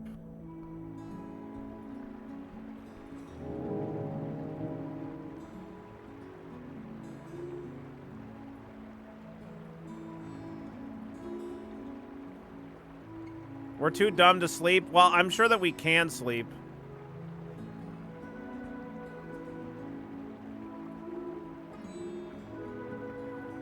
Chat's now full of the descendants of those who were here at the start of the dialogue. Yes. Yep. There's a geopolitical conflict going on in the Clanlands. The homeland of the Ascani native halflings have been cut in half. The so-called Golden Line Celestials hold the West. Maybe you should find out more. Okay. Snur is a member of the Harefoot clan and distant cousin with Carrot.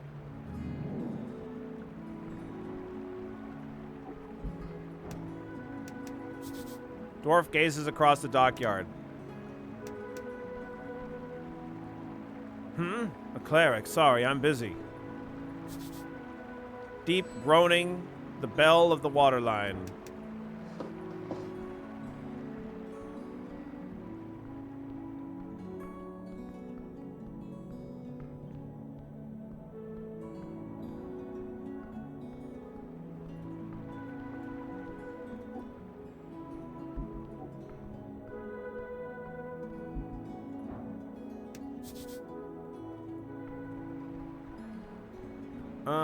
Let's see. Some coins. Wishes never granted. Look at this. Is this bombardactyl? Beware those fangs and the rest too. You approach a ball of feathers and wings and really, really sharp claws. A magnificent creature. Too bad he's clearly overfed. Magical beasts can sometimes understand basic common. You could try speaking with it. It's a griffon, right? A griffon? You will require to speak with animals to communicate properly, of course. You see a pool of drool forming underneath the open beak of the beast. Wait, look behind it. There's an entrance to the warehouse in the other roof. If you want to get inside, you're going to have to get past this bad boy. Just a eepy. Just a big eepy boy. The mythical beast snores gently before you. I don't even want to ask what the plan is here. Attempt to pet the beast. Wake the animal gently through understanding and empathy. Oh boy. What a majestic creature. Snell, don't you want to pet it too? No thank you. And seriously, be careful. I'm not cleaning up your guts if that thing skewers you. Okay, I've come to a conclusion. I should not engage this beast right now.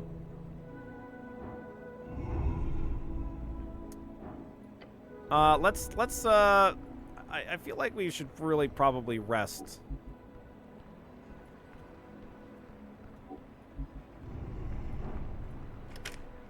Closed, barred shut. Top entrance to the Ascani Reed's Trading Company. If not friend, why friend shaped? Yeah.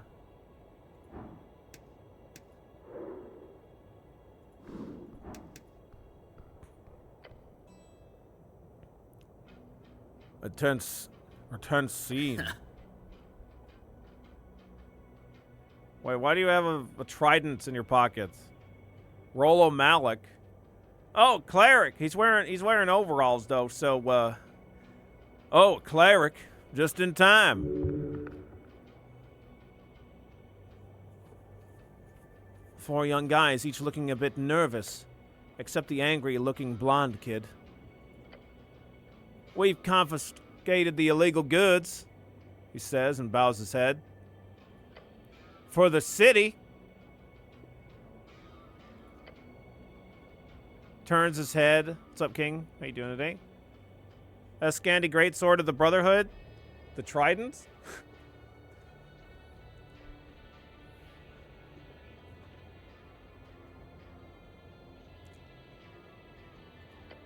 How's it going?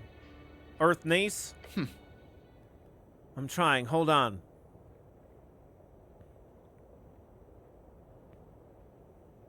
Point at the lanky kid trying to cast a cantrip. Hey, stop it.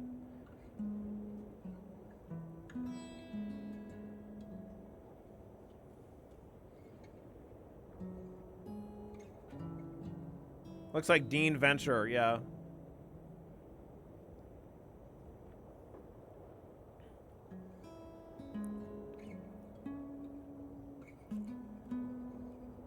Are you militia?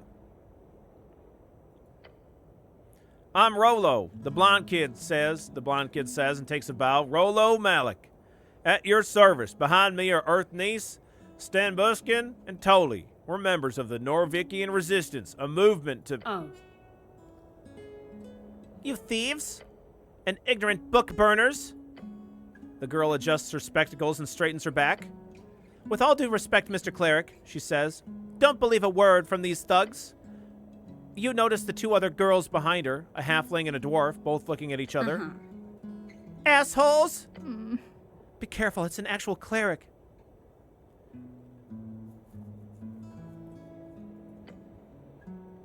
Thugs? Come on, Medissa, really?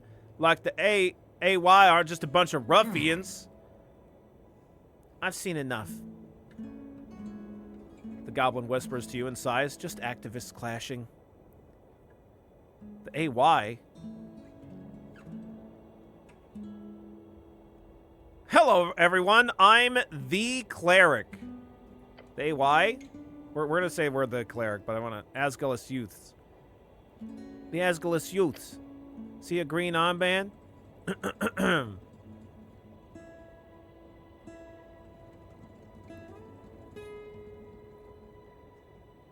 Hello, everyone. I'm the cleric. They've stolen, she hisses, turns to Rolo to bark out. You stole our entire water lane delivery. Others are starting to notice the cleric in your step.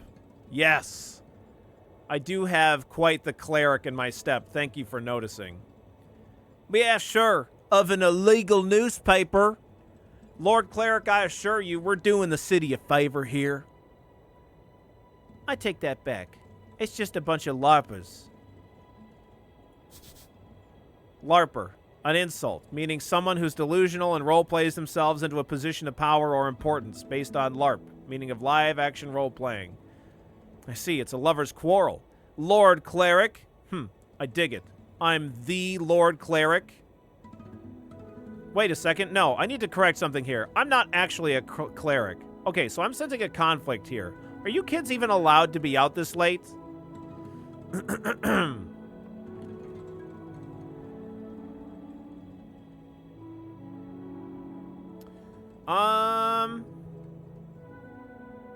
I do like the sound of Lord Cleric. Oh, I hear a Kiki crying in the distance. I hear a Kiki crying. Let's go with... Oh, here she comes. Oh, here she comes making all this noise.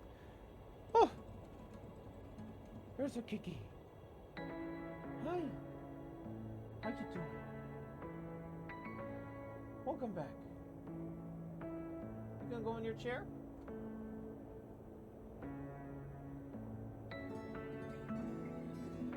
You wanna come say hi to chat? Okay. You wanna come say hi? You can.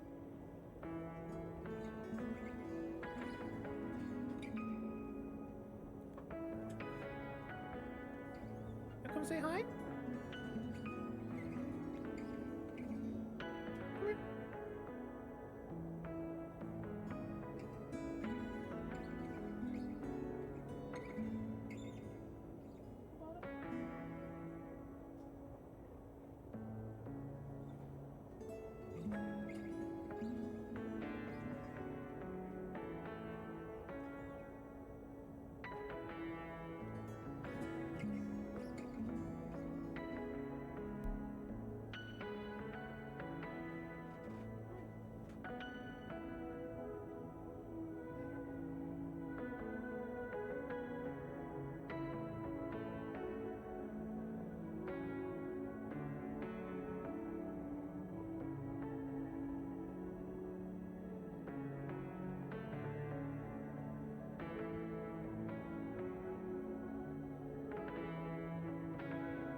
Are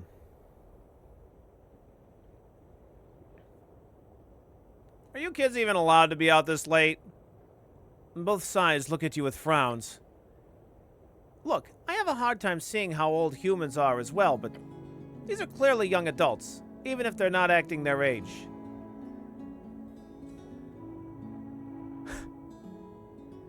Hey, shut up, goblin!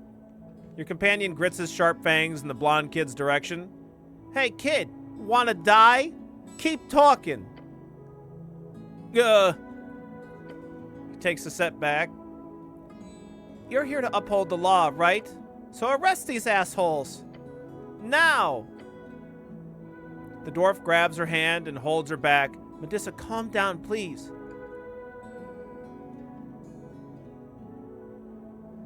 Points at the Asgul girl. You, explain your side. Points at the nationalist boy. Okay, what's going on here? What does the law say about this conflict? What are you guys voting for in the election? I could just charm one of them, right? No. I've come to a conclusion. What are you guys voting for in the election? Not the time, Snell says, rubbing his eyes. The Workers' Party, she says. Duh. Same for me. The dwarf raises her hand. Yeah.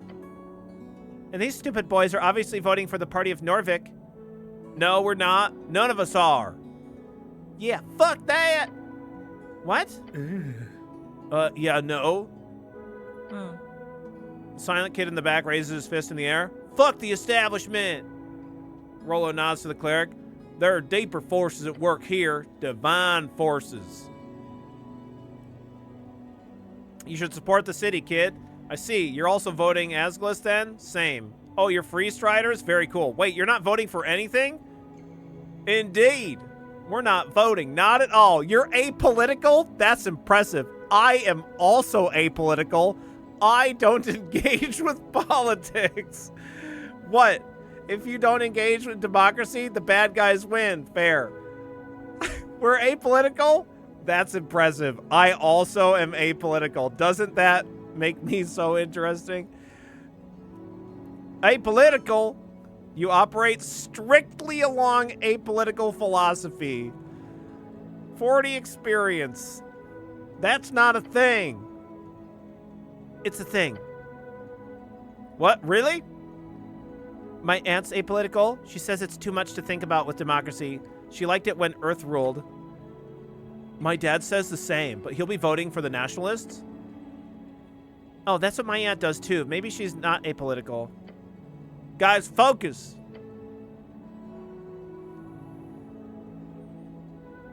We, the blonde kid says, gesturing to his three friends, we are fighting the evil powers ready to establish a true resistance to anti-human settlements for Earth.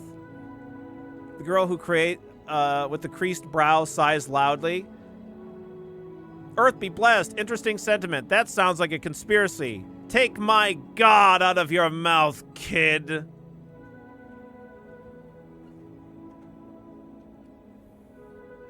Earth. Yeah, Earth.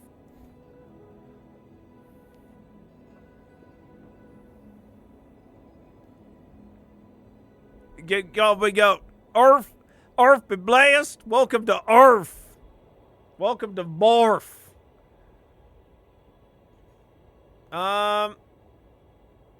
Interesting sentiment. Yeah. Okay.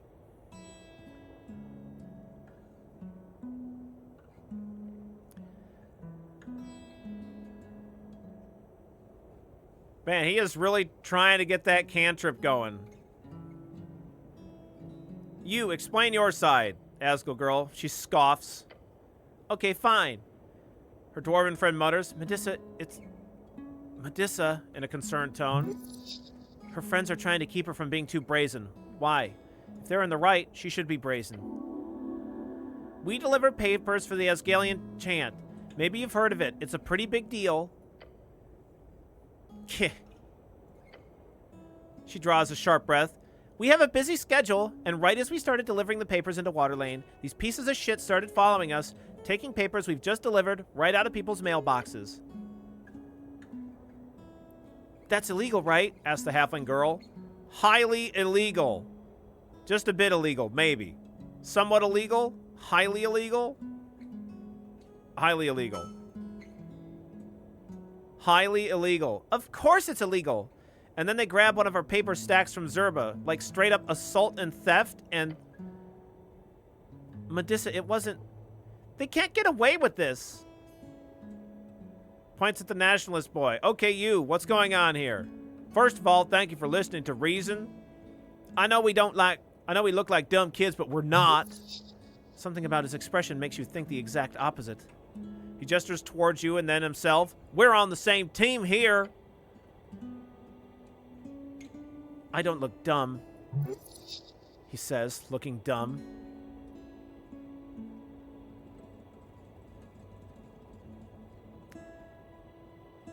Give him a hug. Uh-huh. Stop stalling. Tell me what you're doing here. So,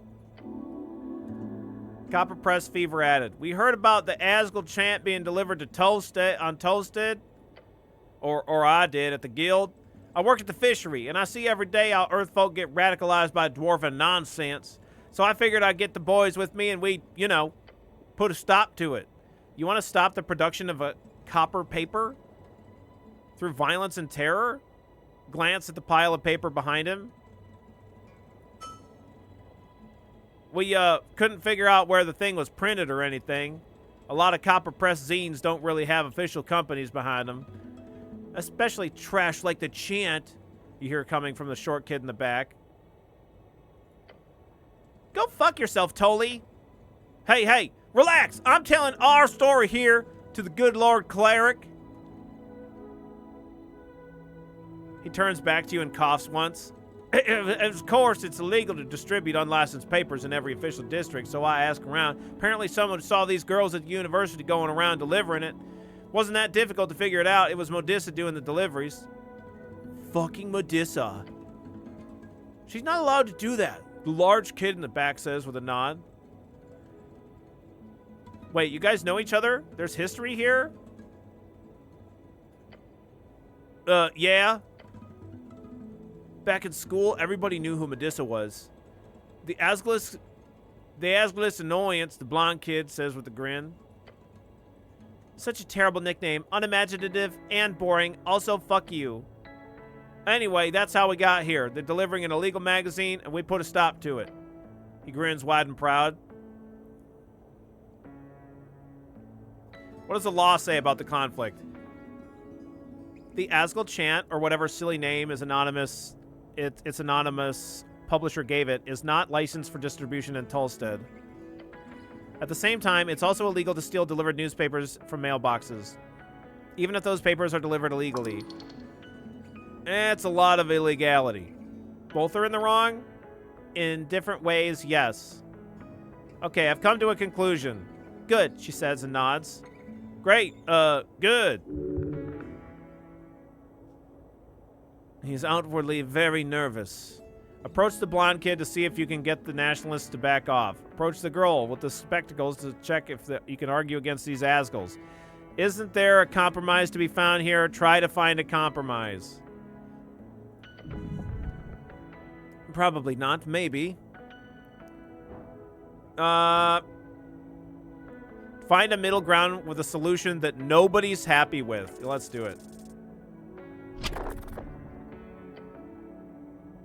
No. No compromise. You'll have to deal with this head on somehow. Oh, fuck. Yeah, solution that nobody's happy with would have been my preference.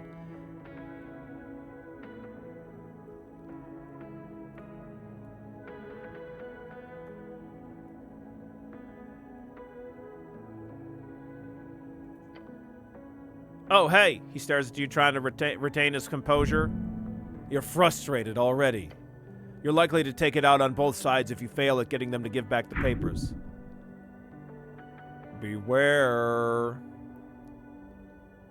Stare at him. Wave your fingers in front of his face. Are you good? You good, bro? You good? You good, bro? Come on, bro. Come on. Fucking lock in, bro. Are we good, bro? Stare at him. The kid is horrified by your helmed presence. Wave your fingers in front of his face. He flinches. You good? He looks away, and then to you. I'm good. For what? The large boy asks. No, just good, like a good person. Oh, makes sense. Tell him to give back the papers in a controlled and thoughtful manner.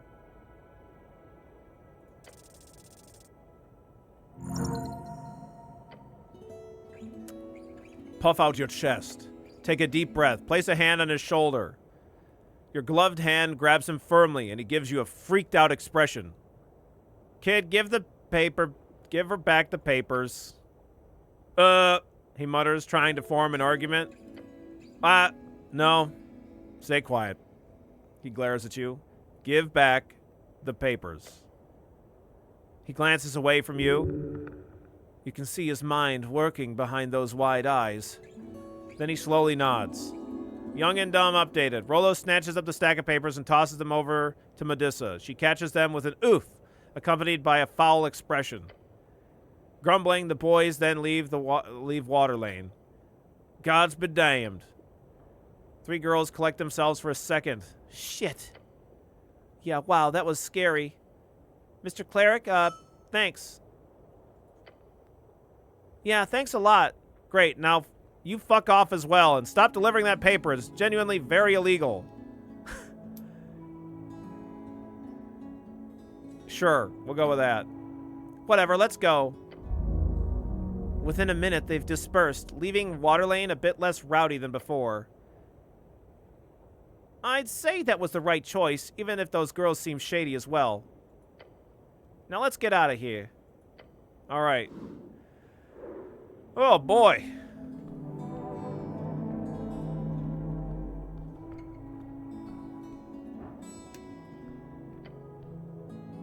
Approach the door.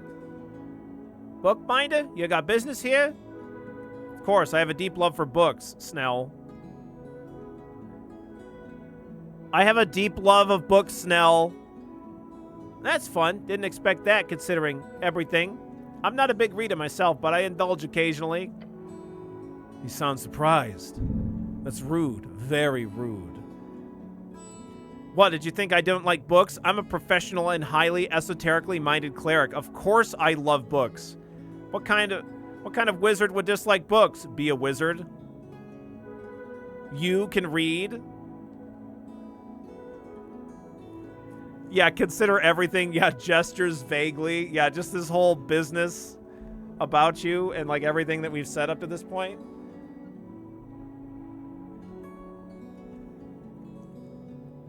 I don't want to be mean to Snell, but I don't want to choose these other options that, I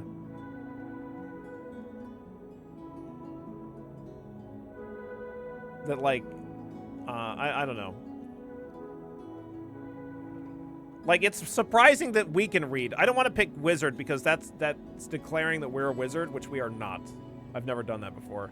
I'm shocked. Here I was thinking you were an erudite and well-read scholar. Yeah. What, you think I don't like books? I'm a professional and highly esoterically minded cleric. I am the cleric. But you can read? Fuck off.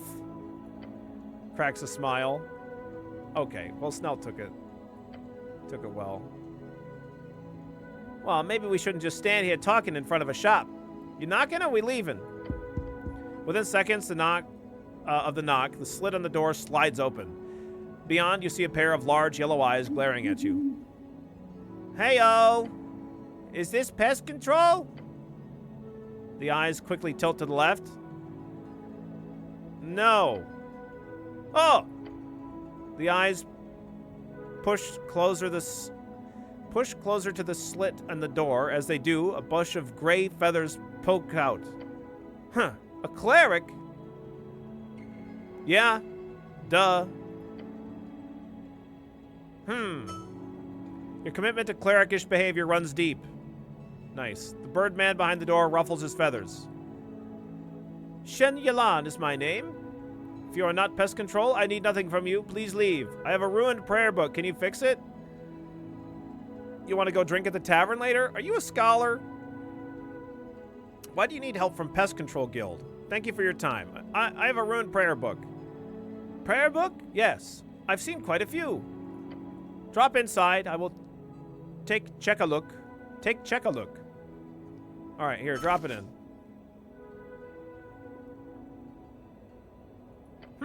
Yes, horrible. Salt water, left swollen. You could have avoided the worst of this if the drying process had been handled better. I will rebind this foul mess for you.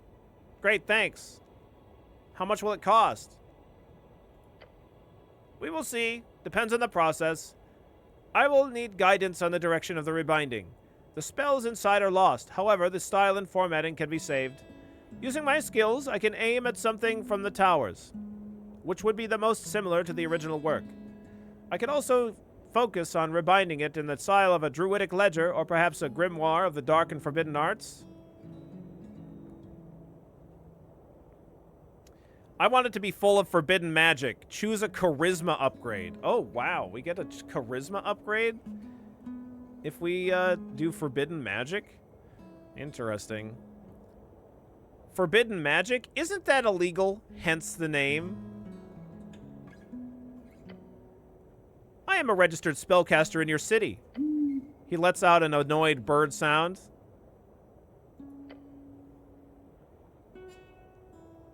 Billy, go to sleep. We don't need... What the fuck do we need sleep for? I'm not even doing any rolls right now.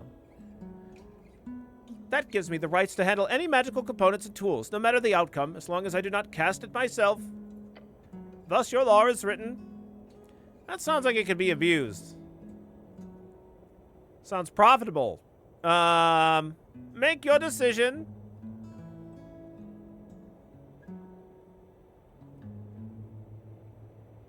We're gonna go with the forbidden magic, I guess, because it gives us a charisma upgrade, which I want. That will do.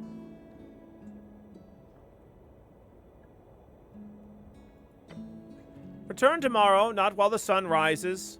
I am either resting or working intently during those hours. Anything else you want? Or will you leave me to work? Are you finished with my prayer book yet? You want to go drink after the tavern later? Or at the tavern later? Are you a scholar? Thank you for your time. Or why do you need the Pest Control Guild? Rats! Oh. They're awful. Keep spawning out of the sewer pipes. Yeah, the PCG should really take care of that. Yes! He lets out an angry bird noise. He's hooting in there. Hooting and hollering.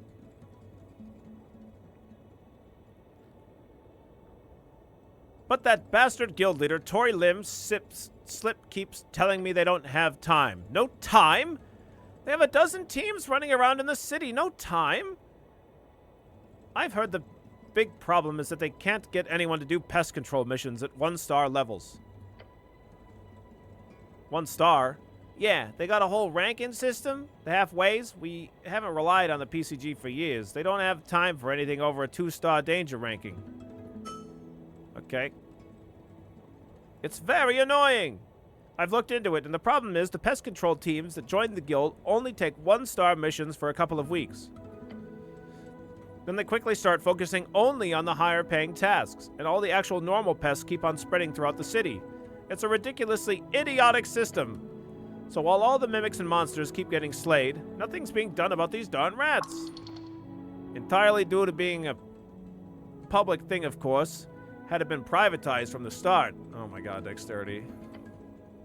The bird takes a few breaths after his rant. Worst part, my nephew is a team himself. They're called the White Doves, they're called. And I've tried sending messages to him also, but he just says the same thing. Too busy, too busy. I could join the Pest Control Guild. I'm on the Brute Squad. You are the Brute Squad.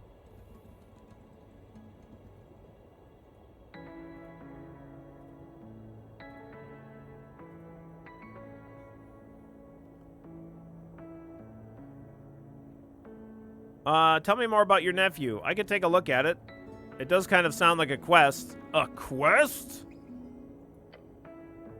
If you do, I would be very happy. The rats seem to come from the sewers connected to the city below.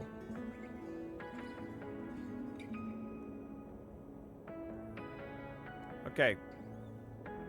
I could join the Pest Control Guild, the old man scoffs. Sure, and then you'd go and take on all the big and scary monsters that crawl up into the city, ignoring all the actual pests just to get a payday. Yeah, that does sound exactly like what I'd do. No way, I'd work my ass off trudging through the sewers catching rats for a barely nothing payout. All for the satisfaction of a hard day's work. Really? Yes, I'm that good of a guy. Well, if everyone was like you, the city would be a better place. Tell me more about your nephew. He calls himself Valerian Windrider. That is the Norvikian way of saying his name. He's also active within the Free Strider party, if you're interested in throwing a vote for one of my fellow Owlkin. He works with one of those filthy Yobas, which I'm not happy about. Oh, and a halfling. A cleric, in fact, of the Lady Fair Church. That's interesting. Thanks for telling me about them. You're welcome. Okay. Are you a scholar? Oh. You're interested in the arts? It's kind of my job, yeah. I'd love to hear more about you. An Owlkin in Norvik is not so common. If you have anything to share, let's hear it. I was trained in the knowledge back in Three Wings. I know many things. But no time to talk or share. Busy. If you want scholarly teachings, go speak with my upstairs neighbor. That gnome never stops talking. Oh, Snurr? He's not a gnome, he's a halfling. You know him? Good. And I will not learn the difference between gnomes and halflings for the same reason you people call my kind birdfolk, clumping us together with the foul feathers of the darker bands. Fear, mostly. Spite. What reason is that? Spite. Told you. Are you finished with my prayer? Okay. I don't know if we want to ask him. We could ask him to go drink, I guess. Hey-o! You want a drink? No? So stern. Okay. Well, I tried. I shot my shot.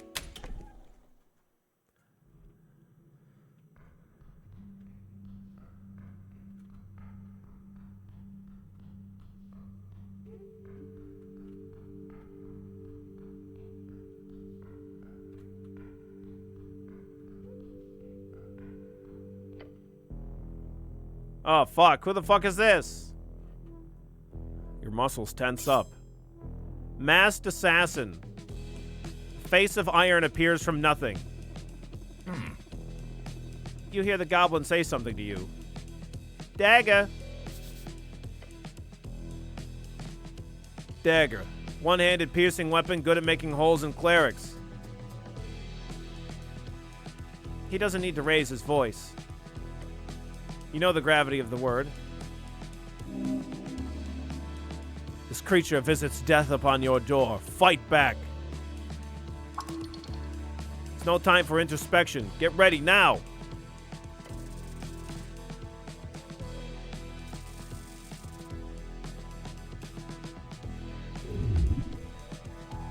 Breathing stopped. Fear response begun. Snell gets ready to act. The goblin gets a hold of your garments and pulls you aside. It's one fast tug he's managed to move you a bit to the side. Not by much, but...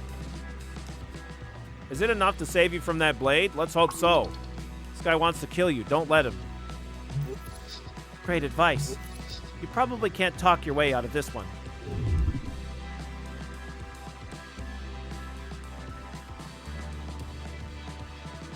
What do I... Yeah, we're not going to be hitting our strength rolls here.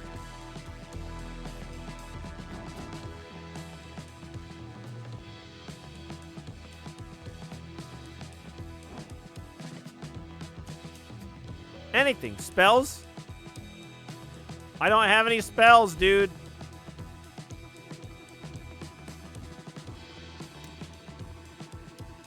Oh, we could use incense, though.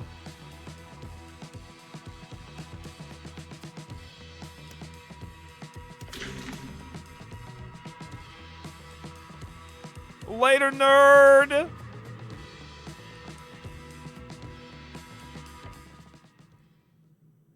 The goblin remains in his fighting stance for a few more seconds. He then releases his posture, giving you a nod. Brutal! I didn't expect him to just... Calculated. Don't step on that grease. It'll disappear in a second. It was calculated, clearly. Good thing I fucking calculated it. If it works, it works. The goblin leans over to the abyss, staying several steps away from the colorful substance greased all over the bridge. They really should add guardrails here. It's cooler without. They really should. I thought your boss is in charge down here. It's cooler without it, though. Maybe if you got that feather fall, but for us mortals, this is a splat kind of moment. Sadly, the old lady couldn't get the building permits. Otherwise, we'd have bolted this place up long ago. But for this one, I guess it worked out, sort of. He rubs his chin. Someone wants us dead. Or you, more likely. Wait, why me? Whoever sent this asshole must be destroyed. We must investigate carefully. Wait, why me? What did I do? Snell shrugs. Looked a bit high-tech for a goblin mugger, he says, and wipes some dirt off his pants. That wasn't a goblin, was it? Yes, way too esoterically equipped. Yes, way too esoterically equipped. Yeah, for sure. And I didn't exactly get targeted either, so I think you got magical maniac after you. Sorry to say. Oh, was he actually esoterically equipped? I don't. He had a weird mask. I just thought my character was being dumb. Takes a deep breath and checks himself for wounds. No one even got hurt. Ain't that a wonder? Who do you think actually sent that guy? That mask was weird. Why attack us? Glance down at the abyss and move on. That mask was weird. Yep. Gives me the creeps just thinking about it. Looked like some old ceremonial thing. Cultists? The mask is surely lost just for show. Lone actor? It could be cultists. I don't know. These days, evil cults aren't a thing in Norvik. He gives you a snide smirk. If you believe the magistrates. He's implying there's a world underneath the city officials do not know or care for. The city under the city. Love that place. Could also be connected with something below. Level up. Snaps his fingers. We should go ask Schnur, your new scholarly friend. He might know a thing or two about cults. It's true. Who do you think actually sent that guy? No clue. But let's hope they're as bad as their job as that guy was at his. Yeah, this assassin was really ass. Why attack us? Great question. My initial guess, an enemy of Lady Sageleaf. Froze his brow. Won't let an insult like that slide. The goblin's a problem, or yours. You're probably just stepping on some toes with this whole tea shop business. Death follows you, cleric. Oh, we're fine. The ambient groan of Norvik's red rocks echoes below. The river coursing around you, hugging you. You glare into the darkness. But you fail. But you will see nothing down here. Your companion clicks his tongue. Fuck this. Fuck this. They can't get away with that. Not on our streets. Look into his eyes and give him a nod. He nods back. 45 experience. You stood your ground. Somehow, you live to tell the tale. The goblin is more competent than you imagine. You have a feeling that this will be a fruitful partnership if you can get on his good side.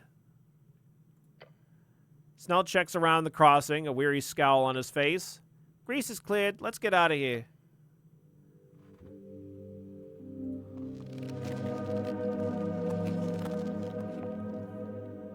Here we go, upgrading charisma again.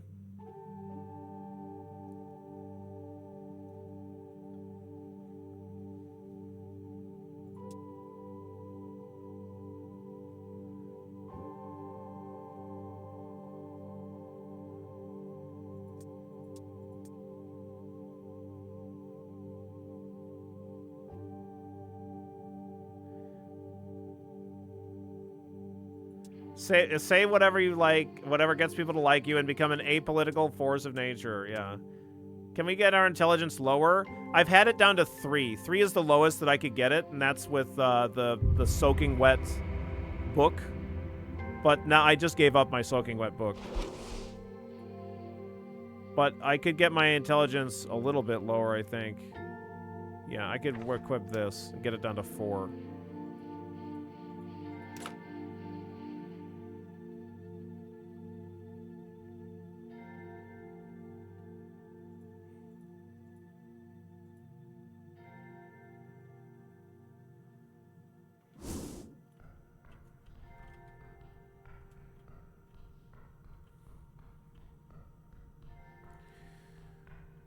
Oh, good golly garshy gosh. There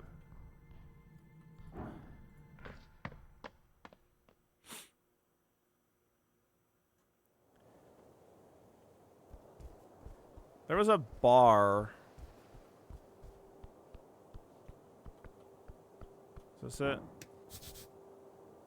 Our Lady's Apartments.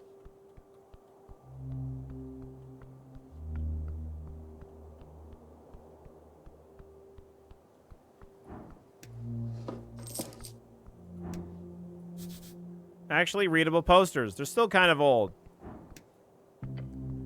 Your eyes land upon a series of papers nailed under the wooden facade. Getting out information to people. How do you do it? One possible way, papers nailed on random walls. You'd be surprised how effective it can be. Some of them are torn or unintelligible. A few catch your attention. This seems illegal. Advertisements require strict approval from the government. Tear them down. Rip them up. Look at the flyer with the owl on it. Look at the one that says grand opening. Look at the poster with a faded green hammer. Rip down the posters. Okay, look at the flyer. C. Ellen and Sons, binders and lithographers. Oh, yeah, we were just here.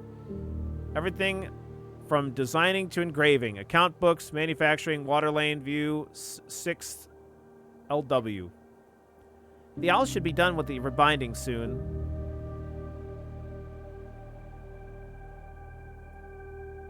Grand opening. You can barely read the faded lettering on this ink-printed flyer. Grand opening of the Stubborn Sphinx Brewery and Commercial Tavern. Yeah, this is the place I want to go to. Serve without riddles, drunk with all charm, pillar crossing. Faded green hammer. Sun-faded symbol covers most of this large poster. It's a hammer printed in green ink. Asgalists, those who share the plight of the common folk. Gather, ye workers, Asgal said, no gods above and no king below, only folk. Asgalists rally on the 22nd of March. TS Circle Square up. Useless sentimental garbage. You can't just gather people like this.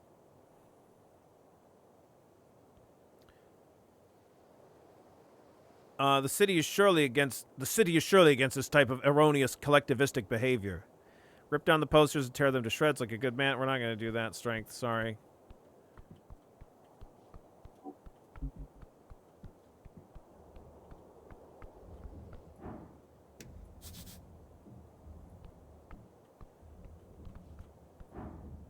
Isn't that after midnight-ish? Also, there's, like, smoke coming from there.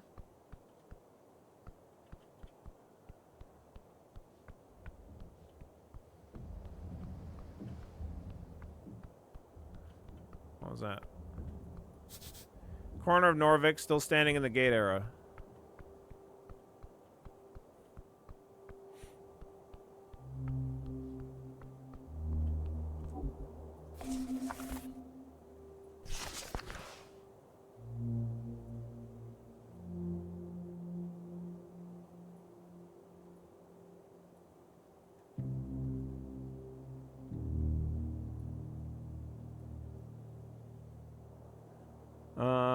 Where is that bar?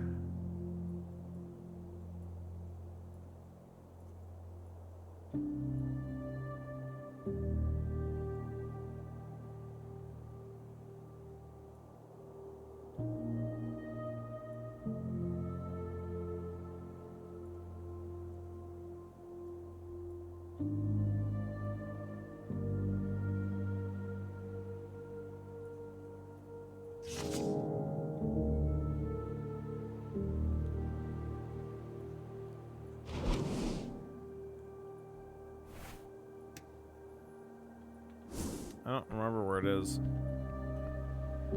You can stay in Watchtower? I don't know.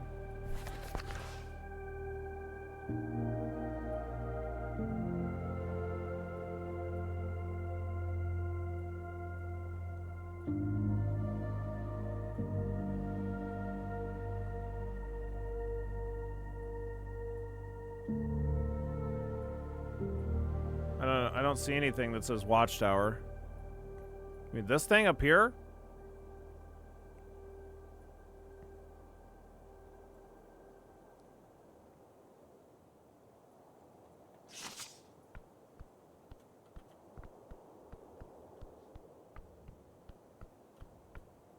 The place where the angel woman has a bed. I don't think I've met an angel woman.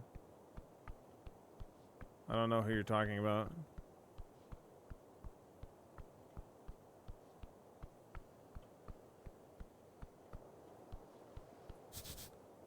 Great Perch of Norvik. I don't think we can actually go anywhere from here. This just leads downstairs. I can't go.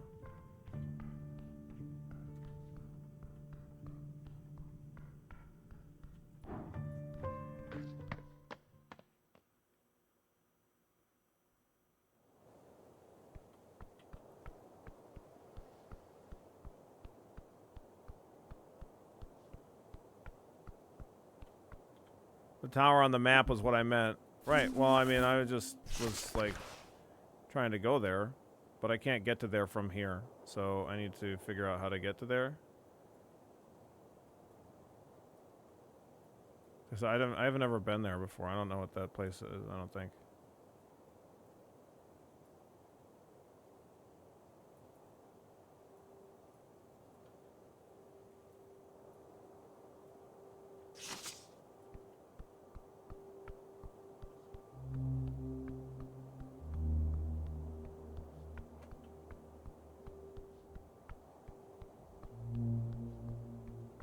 Maybe I just shouldn't have been, like, absolutely fucking wrecked by a seagull over and over again. Oh, I thought I could maybe go this way, but I guess not.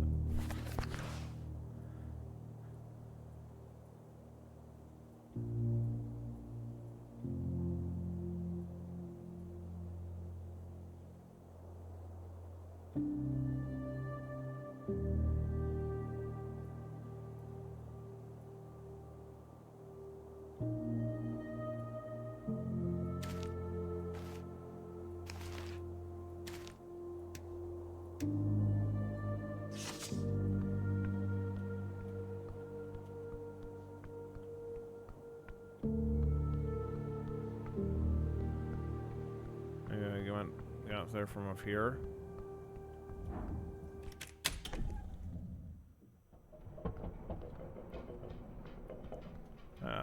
You know what? I never went up this way. It'll probably be time for me to save and get going here, though. We have been going for more than 10 hours. Been doing a lot of reading.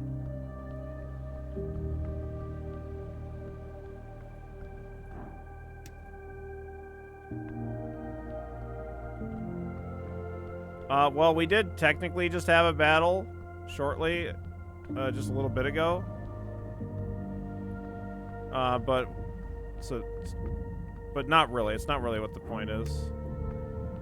What's this? Resistance note. What does that say? Oh.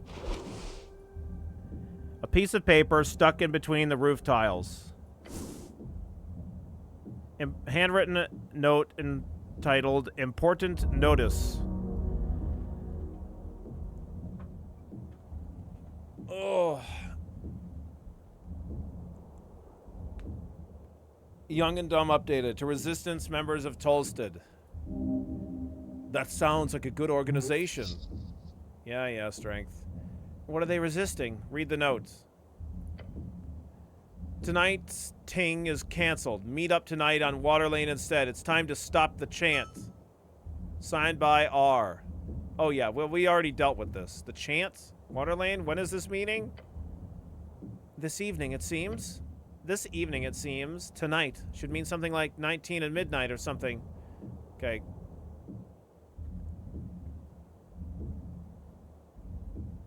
Right, interesting. Move on.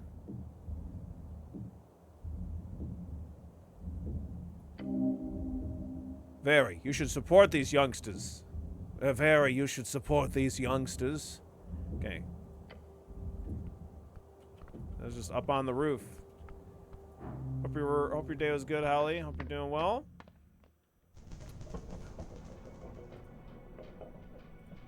Welcome back from work, I assume. You're all done for the day. Maybe you were back earlier too.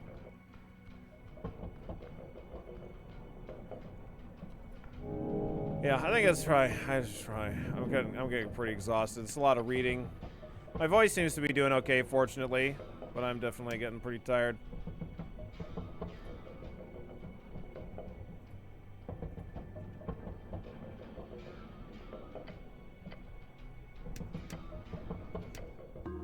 Oh, just got home. You just got home? Oh my goodness. Well, I hope you have some time to relax. I don't know if you're doing some Dave the Diver tonight?